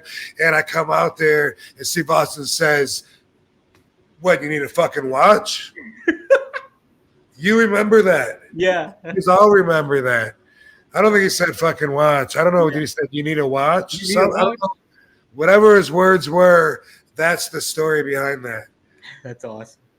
And I'm like, yeah, I'll take a watch. I'll have a watch. I got time.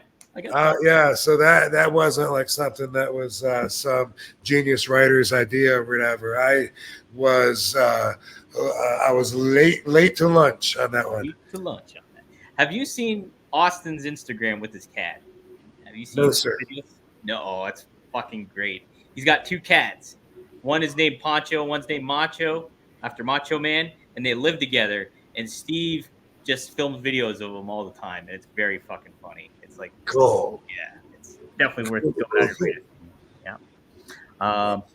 Hey, speaking of ice cold, search RVD 420 glass for his collectible glass products. Says Marco. That's right, guys.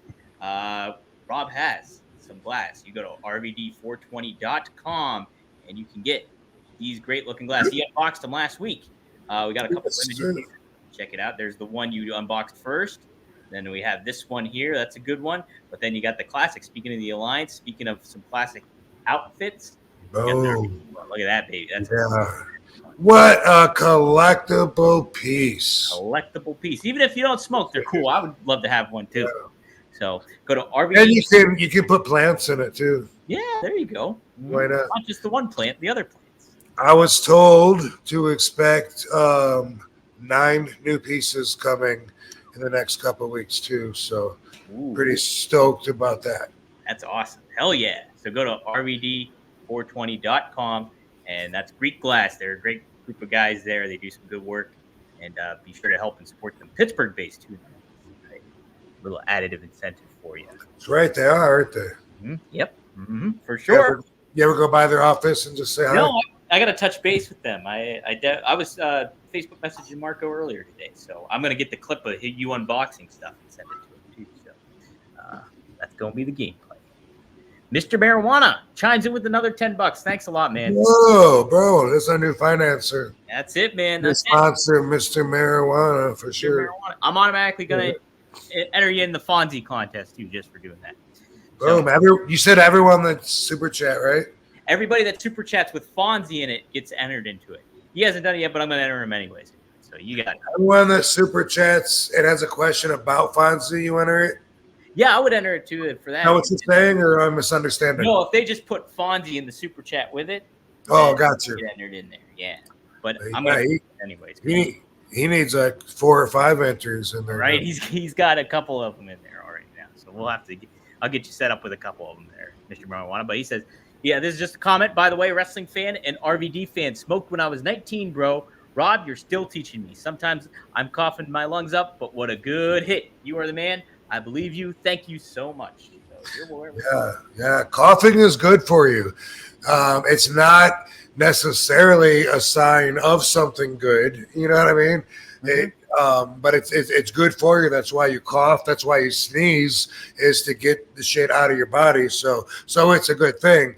I'm not saying that everyone that coughs is healthy, because a lot of people cough because their lungs are fucked up or weak or filled with water, or they have pneumonia or a cold or whatever. So there's a lot of health issues that cause you to cough, but the actual art of coughing, even though, you may have a sore throat and it may not seem like a good thing, it's coughing, sneezing, farting. In with the good, out with the bad. Yeah. Well, yes, sir. Just like you said. Yeah. Dumb and Dumber taught me that. In with the good, out with the bad. Mr. Marijuana, again, $5. Jeez, you are definitely getting entered in this thing, man. He said, also when you did the Triple H impression, thank you. It was good to see you versus Steve. Cool story. My mom just said, thank you for teaching me. So how about that? Yeah. What did I teach? I wonder. But lungs and giving all that stuff in. Oh, yeah. I mean, I really,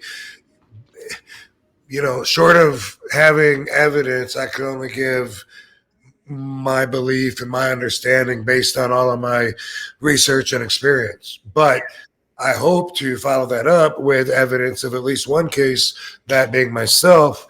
And, like I said, I mean, we can definitely find a huge list of successful athletes that are in extremely great respiratory condition. So that's a given as well. But that's just one of those things. They've probably not done a long-term experiment on it, because not a lot of people have as much passion as I do. I would love to. Matter of fact, I've had a documentary in mind for forever that I actually made a demo reel of at one point, and then I can't remember what, it got pushed to the back burner or something. I think I talked to a few people about it, but anyway, this would have been relative to it, because I wanted to be the guinea pig, and I still do. Yeah. Like super high me, but with someone that really knows what they're doing, and test everything from the volume capacity in my lungs to, heart rate, blood pressure, everything, on smoking and off smoking.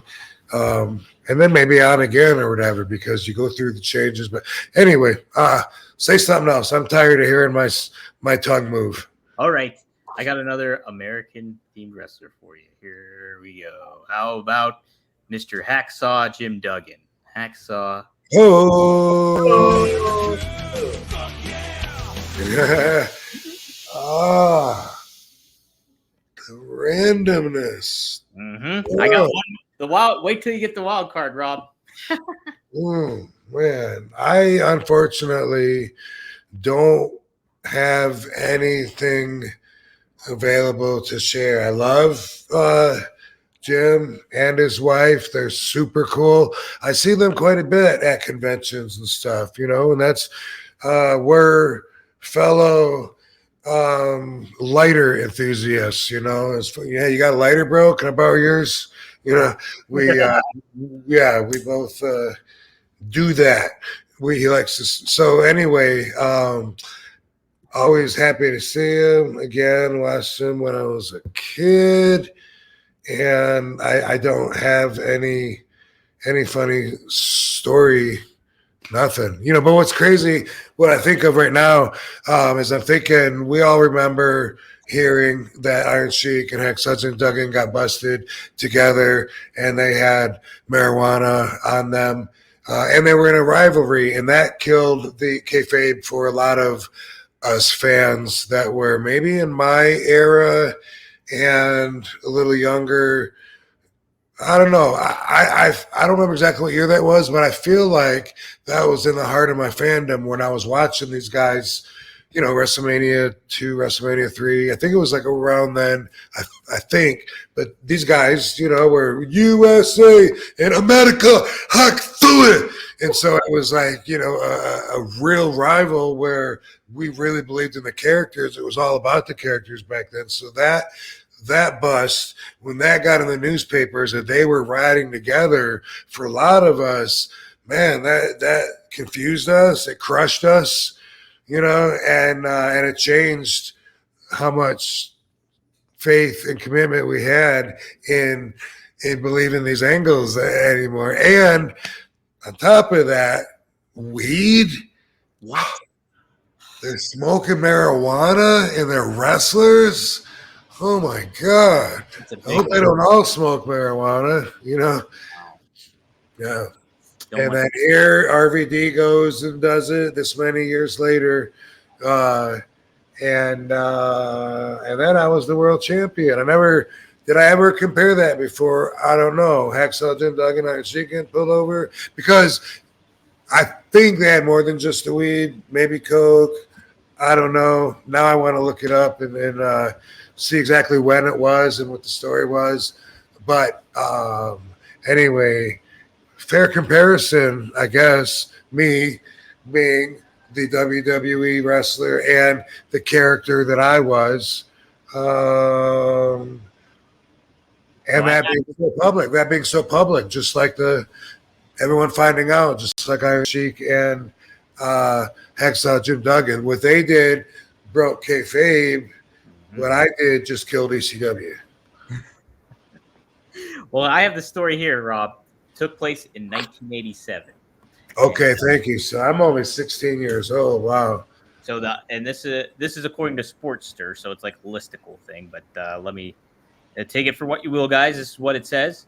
Unbeknownst to Doug, so he told him that he had a small amount of weed in the car, which prompted the cop to search the vehicle and their bags. Unbeknownst to Duggan, the Iron Sheik had cocaine in his bags, and they were both arrested. With Duggan getting let go quickly, but the Sheik getting charged with a felony. Wow. Okay. Damn. So, because I looked up to those guys, that's why I followed in Hacksaw Jim Duggan's footsteps, and later on got busted for marijuana myself. And people think I got fired. So that's really Hacksaw Jim Duggan's fault. He set the precedent. Oh!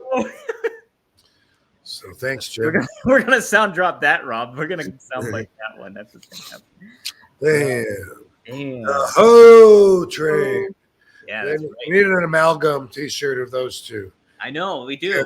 Saying the ho train. Apparently, something there, bro. There's something there.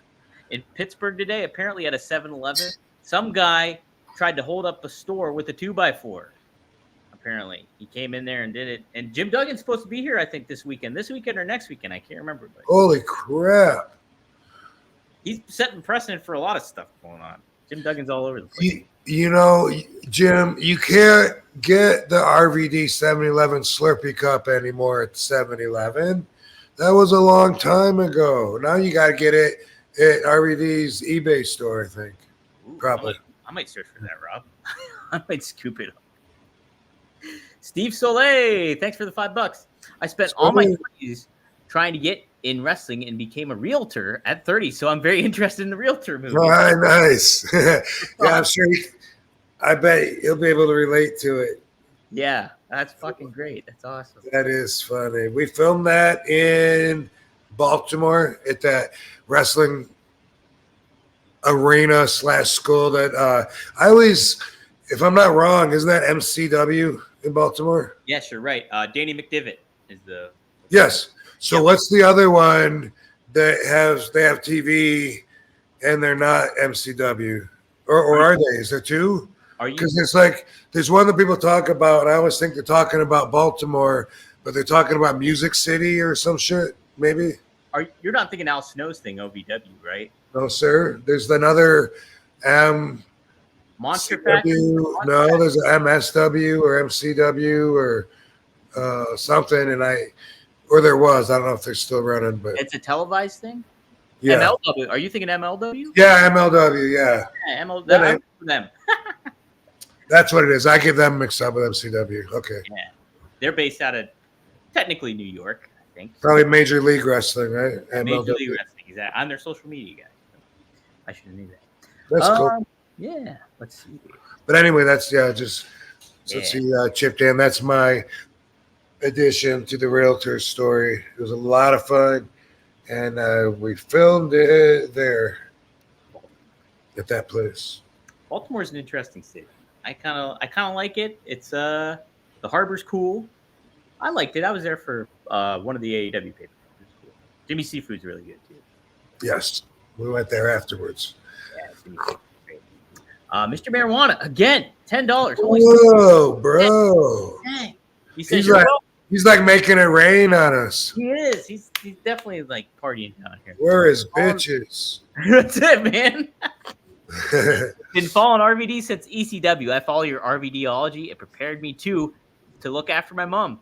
Huntington's is like Parkinson's. Any cool Raven story? Both you guys are effing epic. Oh, Raven. Quote the Raven, Rob. Right. I'm trying to detach myself from one story that I don't want to share. I'm trying to create a gap, so I want something to fill in this void. A different time period. Oh, here's something. All right. So Katie, maybe about a year and a half ago, Katie saw an ad that they're locally here in Las Vegas trying to put together a roller derby team. Yeah. And she thought it sounded fun. And they were having tryouts. And so we went to it. I went with her. You know, it's like there's a lady, really nice lady, who runs it. And she used to be, in her heyday, a competitor in roller derby, and she's trying to put together a team. And she has a whole track in her backyard, like Kill Aikens had the ring in his backyard. Yeah.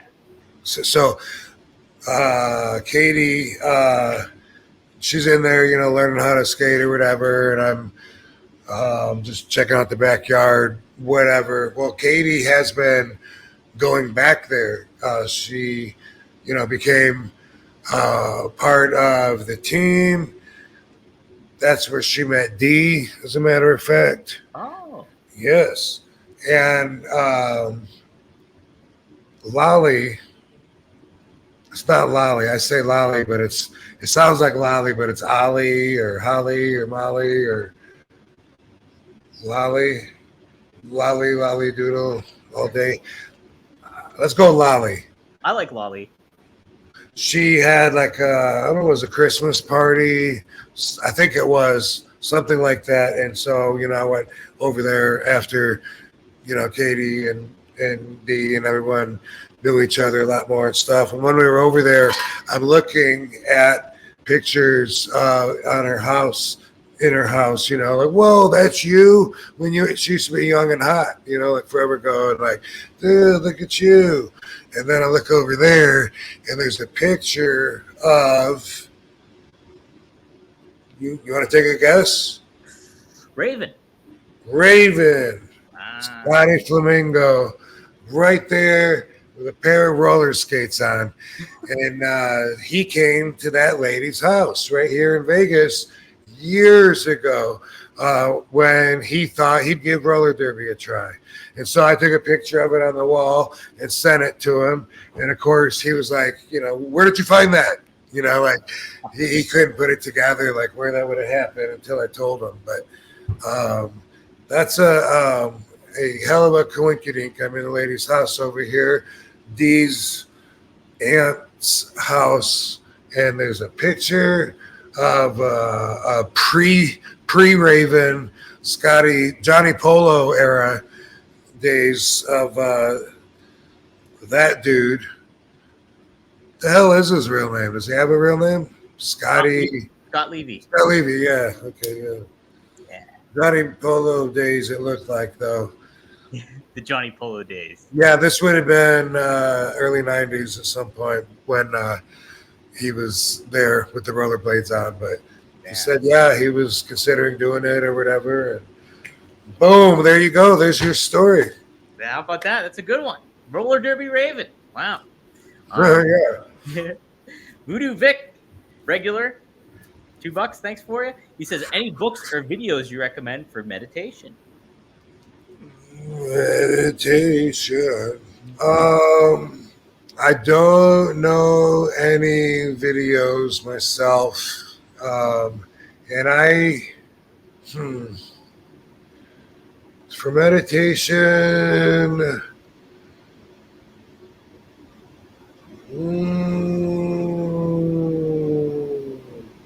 you know, I don't know what I don't know the recommendation that I would put my name on to tell you. I don't know that I've read a book on meditation, so I don't want to steer you wrong and just name a book that I've heard a lot about, because I don't think I've ever actually read a book on it. I went through and broke it down, I think last week or the week before or something, like for a while, about my favorite way to do it. And of course there's different levels, and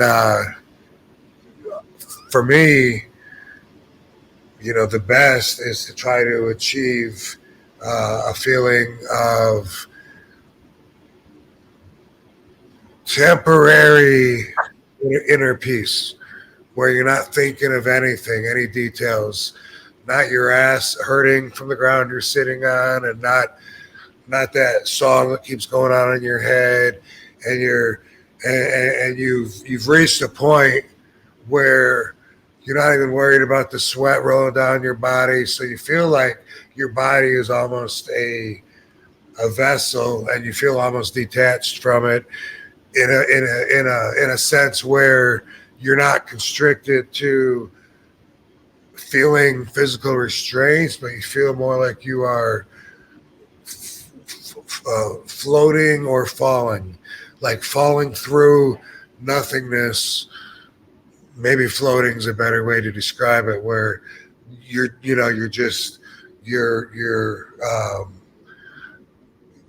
you're moving without any obstacles in your way, and it's like any thoughts clinging to you. That's always the ultimate goal. The closer you get there, at least from my experience, the clearer your mind can become. And as I described before, when I used to do that a lot when I was kickboxing, and I would have limitless amount of time to spend meditating, man, as a kid, there's no limits. Like every day is just as long as you want it to be, it seems like. Anyway, mind was sharper, clearer. The machine ran so much smoother. My reflexes were so much quicker. And that's because of the process that I would use of going and identifying everything externally with every sense that I'm using over and over till nothing new is going to enter my senses unless I notice it. Like, oh, wait, I hear a car in this, because I've already identified everything so much internally. Same thing. And after a while, you can reach this sense where you've removed any clutter in your brain that would slow down your reaction from a thought. So without that, it feels more like instantaneously you think, and boom, and you act in a way that's really cool. And that's the only way I know of actually getting there and achieving that. So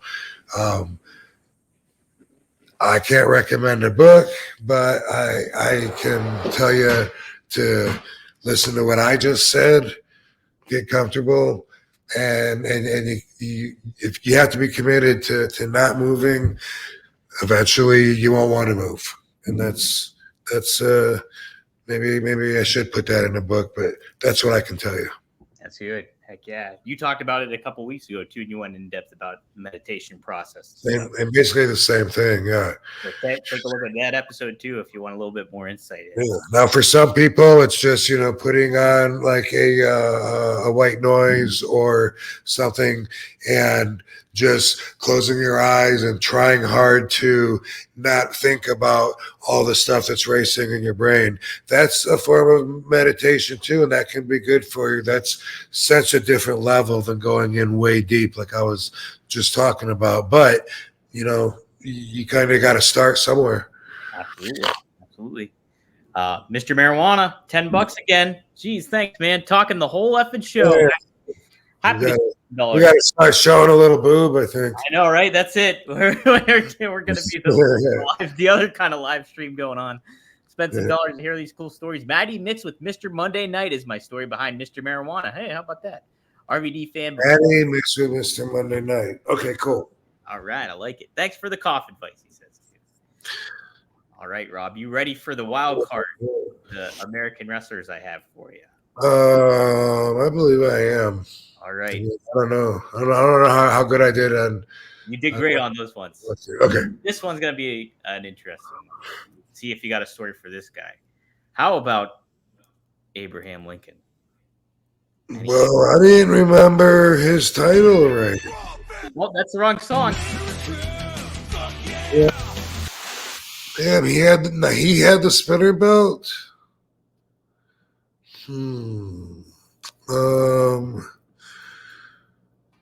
Well, I know he was a wrestler, and I feel like he was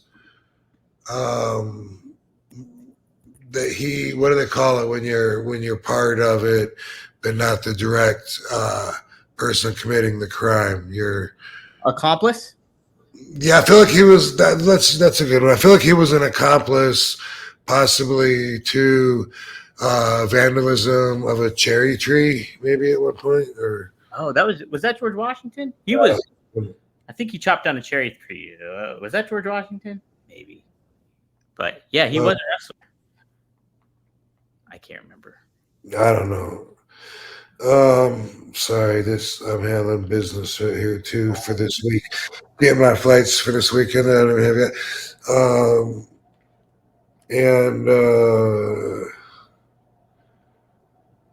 I don't really. I mean, I can't think of.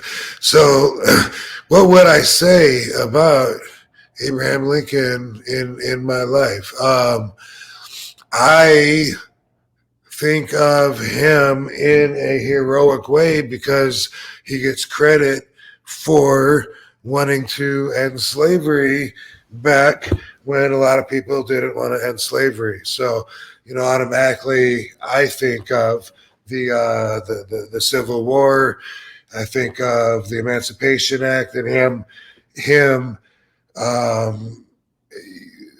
fighting for, even though there may have been other reasons, but him accomplishing the freedom, for and the release of slaves, and I mean, they still had it wasn't like people would hire them, and the people enjoyed them being out free, and they get houses and anything like that. But yeah, being free. So I think of him as that. So I think of him as being sensible, because I just think of all these redneck, really, really super conservative, not wanting to let go of anything that was ever fought for in history under false pretenses or error. And I just picture these guys being like so ignorant and redneck to think that that's not the right move. Hell no. Hell no. You're going to take my farm workers away from me. You're going to have to do that on my dead body. I got all these crops need to be picked. Hell no. I just picture that mentality, just like people now, that are really white supremacists, like, you know, I mean, you got to look at it. I mean, some of those people, I believe, could potentially be intelligent and still have that strange hate at the same time. But, you know, from where I am, it's a basic way of thinking. Yeah, it's very much so. Definitely. Yep. Abe's probably my favorite president, even though I wasn't around for him. And you know what? He looks damn good on that penny. He does, doesn't he? That's why they keep the penny around. I think. Sure. Looks damn good. Ghost Malone 420 or 90. He says 10 for the $10. Hey Rob, I posted a video of you doing the 450 splash. When was the last time you did a 450 splash, bro? Last time I did a 450 splash was in 2012. Oh. Yep. And I'm wrestling Kenny King, dropping the title to him, which I'm not too happy about. And I go up to the top rope, you know, and Kenny's in position there for the 5-star frog splash, right? Yeah. He's expecting the 5-star frog splash. I think I just did the setup. Maybe I caught his foot, step over kick or rolling thunder, whatever. You know, fucking boom. I jump up there like I'm going to do the 5-star frog splash. And I got this motivation that struck me at the moment. And I'm like, you know, when's the last time you did a 450? And I'm thinking like, it has been a long, long time. Like I know I can do it. I'm eating shit anyway. I should do it at least once every several years, at least once if it's every 8-10 years. If it's been that long, what's the difference, you know? And I don't know if I did the thumbs maybe, and I jumped up and tucked and opened up, and Kenny rolled out of the way. And when I opened up, my face bounced off the mat so hard that I knocked myself silly. And I was out on my feet. And I'm sure I looked like I was just doing the most ridiculous oversell, but I had spaghetti legs and I could not find up. It was like I was trying to stand and I could not find up. I'm sure there's footage of this. It felt like it lasted a lot longer than I'm sure it really did, but it felt like I was struggling to try to stand up, and Kenny grabbed me and like boom, hit me with whatever his finish was. I couldn't remember the match, and afterwards I knew that I was concussed, but I knew that I felt fine, but I had a big gap in my memory loss. And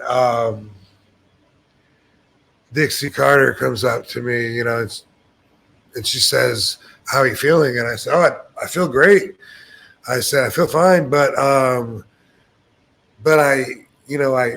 kind of knocked myself out, and I can't remember. I don't remember the end of the match." And she's looking at me. She says, but you do remember telling me this like 2 minutes ago, right?" And I was like, "I didn't talk to you." She's like, "Go see the doctors right now." Go to the doctor. All right, yeah. There's really not nothing they can do. You know what I mean? It's just that's one of those things that happens. But that's only the second time out of all my self-diagnosed concussions. That is only the second time that I was actually out and had a memory loss.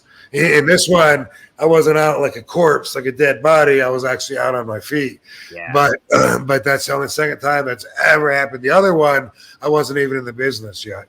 Wow, really? That's the only one out of all of them where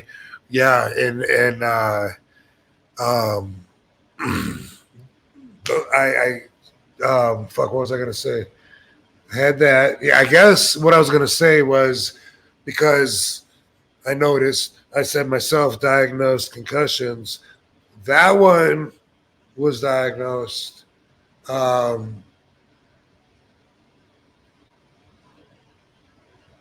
Probably the only one. That was probably the only diagnosed concussion that I've had. Probably. Really? Wow. Well, no, that's not true. I guess the one when I got the double vision, I mean, you could say that was diagnosed as a concussion as well. So, because I had long-term concussion symptoms after it, but I mean, I had already diagnosed that one myself, but both of them. But yeah, no, twice then. So two that I can think of, and I'm pretty sure those are the only two because it was not something where after the match we would go to the trainer and say, "Hey, everything was spinning there for a little bit." You just wouldn't bother doing it because it was part of the job. Right. Like I said, this is the only time in the whole business where I was out. It's usually just something where double vision or slow motion or things are spinning or doing that. It's usually some kind of something happening that goes away real quick. Not a memory loss, usually not a big out. And so, and then same worth going and telling on yourself about it because you're fine by the time you get down the hallway anyway. Yeah. Jeez, oh man. Yeah, concussions are rough stuff. Hey, thanks for the $2. We actually talked about hating fireworks at the beginning of the show, so tune back into that. And we go in depth about what. I'm surprised. I've only heard a few so far. Yeah, I haven't heard any. I closed the windows because of the rainstorm, but yeah, I heard nothing. That's by the one thing that one perspective that I want to point out: fireworks and residents illegally lighting fireworks. It's one of those laws where people don't think it's necessarily bad to break the law. You know what I mean? Yeah. Like, people choose which laws they want to break, and then they judge you for breaking laws that they think are worse. It's something. Yeah. That is true. It's people like, they're fireworks. It's nothing. Like you think about it. That is a very common mindset. I think. Yeah. Man, Mr. Marijuana, another $5. Thanks a lot. He says, glad you're with us tonight. Dude. Yeah, man. Jeez. Got me. How many people do we have, by the way? Usually you give us a number. So we have 2,500 in right now. Last week we had almost 10 grand. Cool. Which was awesome. Yeah, I wondered if a lot of people would be out partying or doing fireworks or whatever, but that's cool that we got some people with us. Good folks tuning in on RVD's Twitter, on his YouTube channel, and at OneTrueSportTV.com. So be sure to. Nothing but good folks in the Van Dam fam. That's it, guys. That's it. Mr. Marijuana says, got me misses Wednesday to play with like Rob. Any Bam Bam or New Jack stories? I do flips in the pool. My 450 pool is a bong. Pool is a bong. So, Bam Bam stories. Obviously, you had that classic match with them. Right. I don't think I have anything out of the ring. I have a couple that I would rather not share.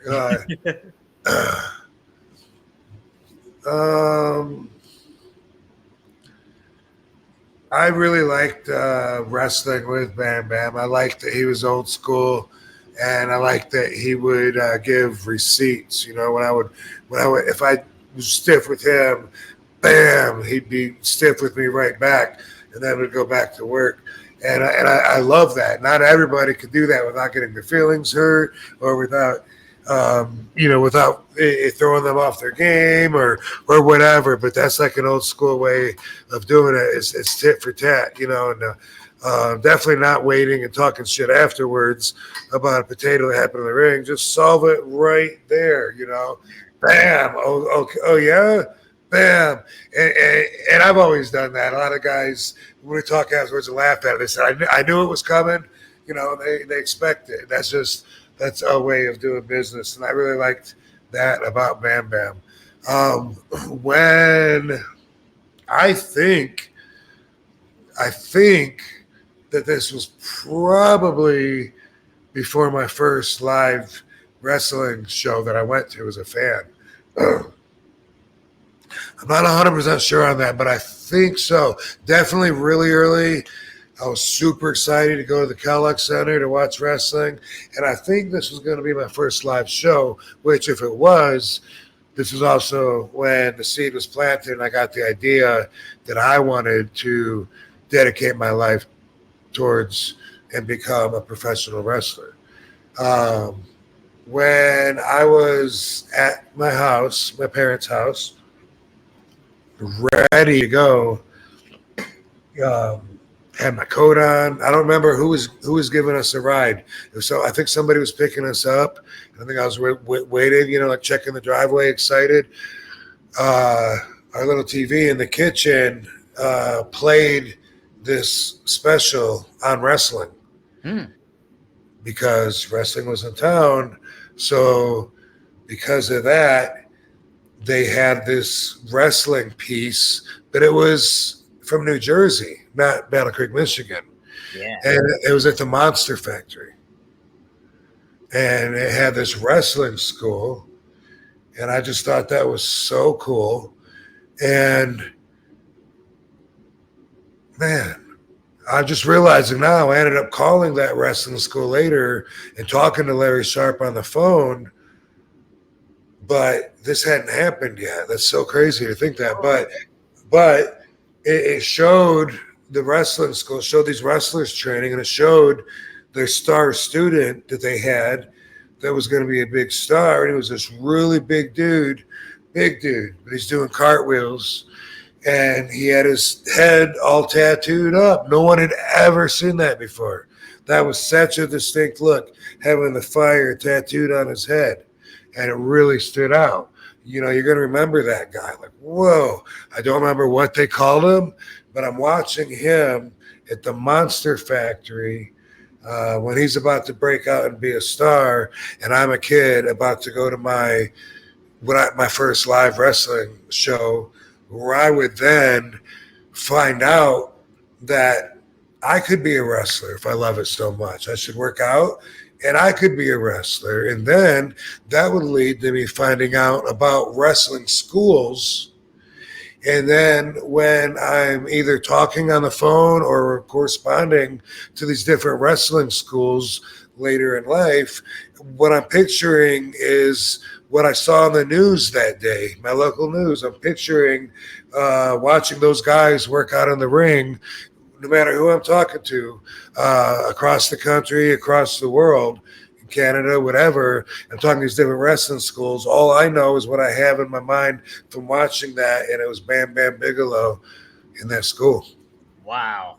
That's so cool, because you think about it, geez, he kind of was leading you into getting trained too, and then full circle moment. What a full circle. Imagine like a 14 or 15-year-old me, looking at the TV, watching Bam Bam, excited about going to watch wrestling.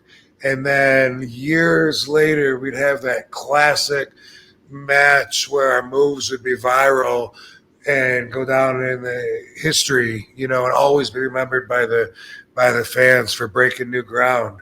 Me and him, that dude on the TV, boom, and this little kid in my little brown leather-looking jacket that I wore to the matches. Wow, that's crazy.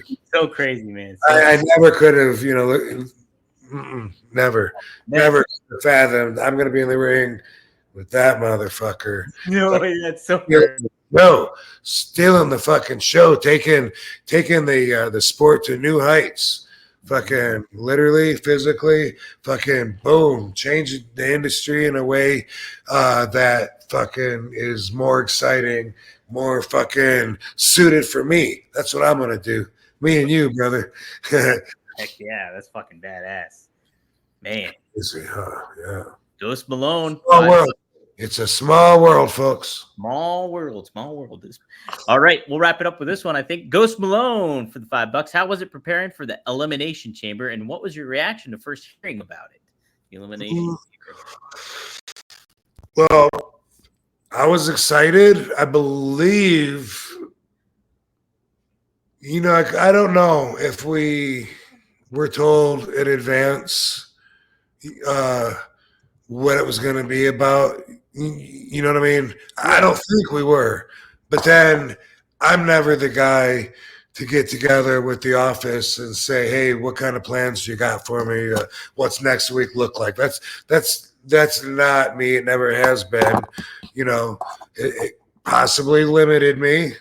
Maybe that put some restrictions on me. I don't know. Who's judging me now? But anyway, that wouldn't be me. The way I remember it was in the daytime during, on that Sunday pay-per-view or whatever the fuck it was. I remember seeing the ring hanging, and not the ring itself, but the cage hanging from the ceiling. And we're sitting in the stands where the fans sit because it's early in the day, like we always do, drinking coffee or whatever, warming up. And I remember the agents coming by and saying, I don't think I knew I was in it. The way I remember it was them, saying,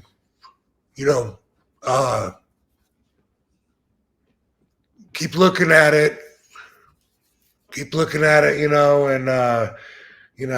let your imagination go, see what you come up with, kind of ideas on what we can do with that. And I think, if I remember right, I was like, that's for me. I'm in it. And I think, they're like, it's you and you and you and you and this guy and that guy. And I was like, okay. And they were like, we're going to, we'll have it down, like at 4:00 or whatever, some kind of plans of where we're going to be able to lower it for a little while, and then you can get in, but have some stuff in mind or whatever. Cool. That's the way I remember it. Yeah. Wow. Okay. How about that? Yeah. Elimination Chamber, a little wild concept, still effective gimmick match. I love you, baby. I love you. I'll lay down, but I'll send you. Upstairs? Yeah. Okay. Staying home, right? Staying home tonight? Yeah. Yeah. I couldn't remember if you were still here. She's looking at not doing this podcast for 3 hours. We're going, wow. How are you? Happy 4th. She said thank you. Yeah. Well, did you want to do an RVDology? Or are we good? What are you thinking? Up to you, brother. I think I'm good for the holiday. We'll do one next week. I do really appreciate the feedback that I'm getting from it and knowing that it's appreciated. We'll put one together next week and fucking just feel my vibe. Try and be good by your standards. That's what I'm gonna leave you with this week. And if you meet your standards, and that's not okay with some other people, the problem's not with you unless you got some skewed values. If you're doing the best you can with what you got to work with based on your own values, and you can respect your efforts and your accomplishments and your vibe and what you're doing, then sounds like you're doing all right to me. Yeah. There we go. What do they know? That's it. Garrett, maybe this will be your RVDology for next week, Rob. He asks, give some advice on getting over a breakup and or a divorce. So yes. You got to know that first off, if it's not a mistake, then just accept that, because people have a hard time with either one, because there's so many emotions going on, and your ego wants you to not lose. It feels like you lost biggest failure of your life, and your ego wants to not lose, but as emotions do, that gets in the way of intelligence and common sense and being able to make smart decisions, because you're hurt. You want to hurt back, and you want to win. You want to win this. And at the wrong time, winning could seem to you like winning means getting your partner back, or it could mean not breaking up. That could come across like a W at the time to your ego, but in reality, it might really be happening for the best. When I went through my divorce with my evil ex, I fought it tooth and nail. I tried everything to not let it happen. I didn't want to be one of those divorced dudes. They're pathetic. Are you kidding me? And I'd spent so much time talking about how this bitch was my number one priority, and everyone knew that about me, how important my marriage was to me. So I had so much to lose besides splitting half and all that. That's not even part of what you're considering at this point, but it is part of the loss. But I looked at the whole thing as a huge failure, and I went into marriage thinking that was the number one most important decision that I'd ever made. So I didn't want that to be a mistake, because my dad said your partner should be your top priority no matter what. Houses come and go, money comes and goes, kids come and go, everything comes and goes, but you're saying you're going to be together forever. So for me, because I respected the qualities of being faithful, being genuine, those are hero qualities. I thought being standing for something. So for me, I was like, no, I'm going to stick with this, even ride it all the way down into the ground, which is what I did. I ended up respecting myself in the long run. There's absolutely nothing I could have done to change her mind. And at the time, I thought that was such a big mistake. Why? Let's just, we could work it out and just be okay and not real happy or fulfilled, but be content. And that's really what you're going for. Don't do it. In the bigger picture, oh my God, I can't believe I fought to keep that, because life is so much better now. And now I look at it like we were such a mismatch. I can't believe we stayed together that long. I can't believe that so many people thought that we were such a solid item that knew us. I mean, the boys, ECW guys and stuff. Because I didn't cheat on my wife, everybody thought that must mean that that I love her so much, and that we just had the best marriage ever. And we had about 10 years that were decent, and about 8 years that were just progressively worse and worse. The last 3 being separated and just trying to work out her taking the biggest advantage she could of her opportunity to get paid, because she would probably never make any money for the rest of her life because she didn't know how to do shit. And so after having me pay for her trying all these different career ventures while she's spending all my money anyway, building her house and all this stuff, then when she gets divorced, she still takes as much as she can and gets me to pay her afterwards on top of it. And then when I had the concussion symptoms, my evil ex was saying that I was faking those symptoms to try to get out of paying her the extortion that she was getting. That's a new factor that I don't bring up a lot when I talk about the trifecta hitting me, and me going through some rough times in 2016.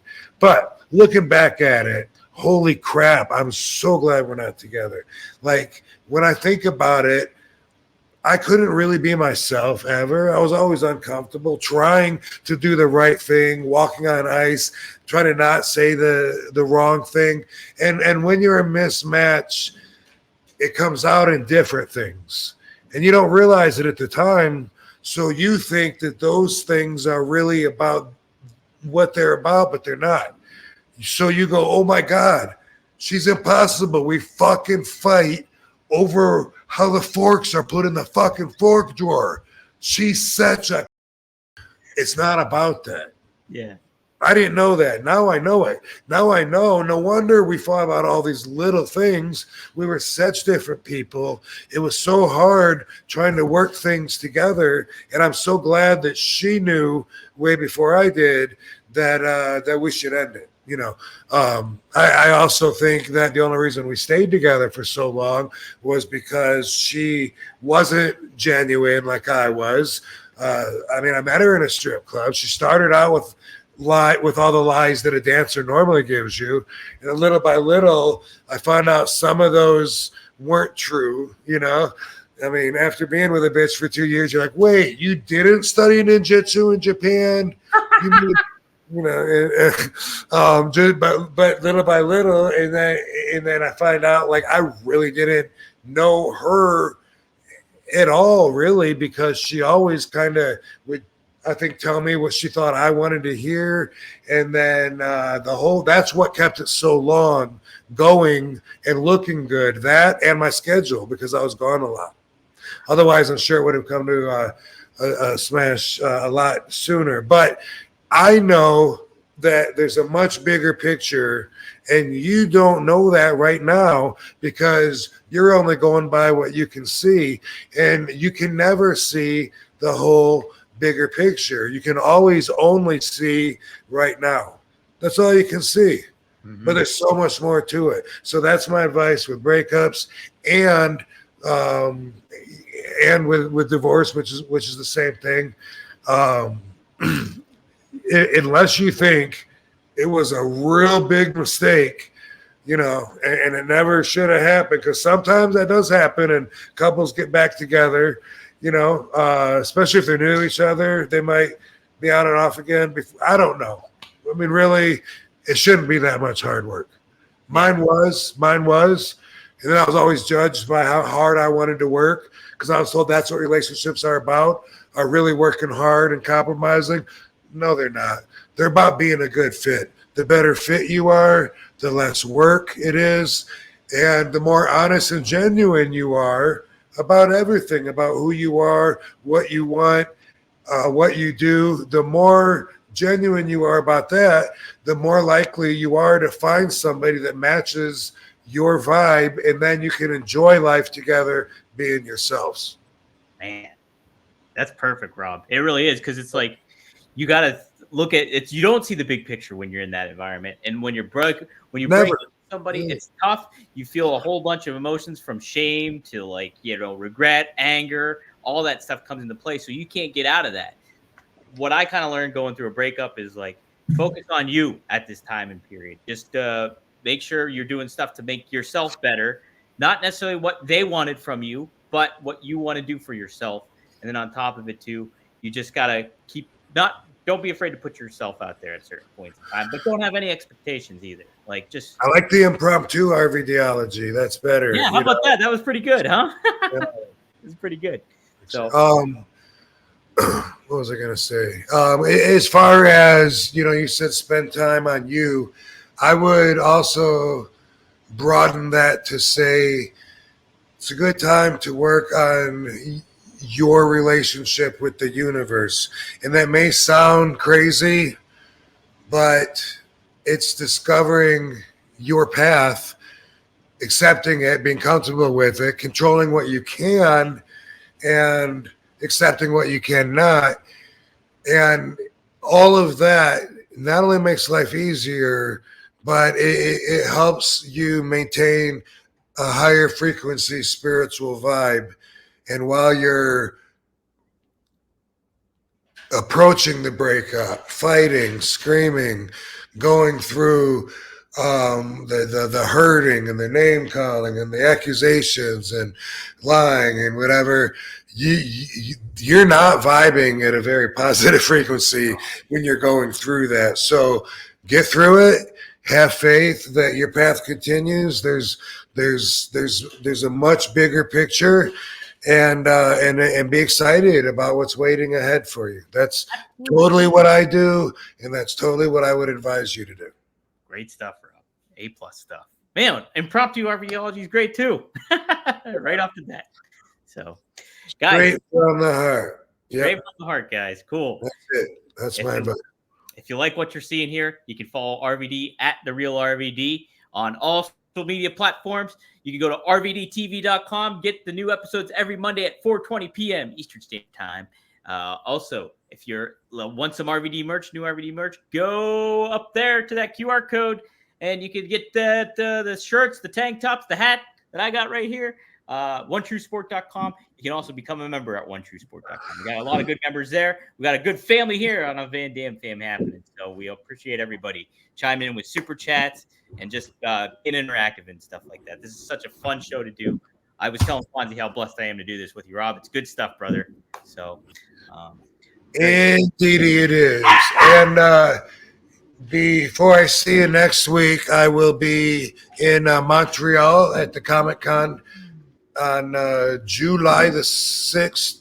And then on the 7th of July, I will be in Westchester, New York at the Jefferson Valley Mall. Apparently, I did an appearance there before 2001, 2002, I think, sometime way back then. I'm not really sure. You know, give me a 10-year window, and I think it's in that period. But anyway, that'll be cool to see the fans come back out, you know, and show me the pictures of their granddads when their granddads were little kids and came up and sat on my knee, and we'll go through stories like that. Go through, spin some yarns, as we learned today. I sat your grandfather on my knee right here. Right here. Cool. And I want to see the Westchester Premier Theater, but I read it got raised. Raised means like, right? Like they leveled it probably. It's probably not there. Oh, Raised. Specifically, what does raised mean? That doesn't mean evacuated and remodeled. That means, sounds like it means fucking leveled. Yeah, it does. Raised. Well, I probably won't be able to see it then. It's just a theater that the mafia opened up back in like 75, and I was hoping to see it, but that's cool. Hey, if you happen to, take some pics. Take some pictures.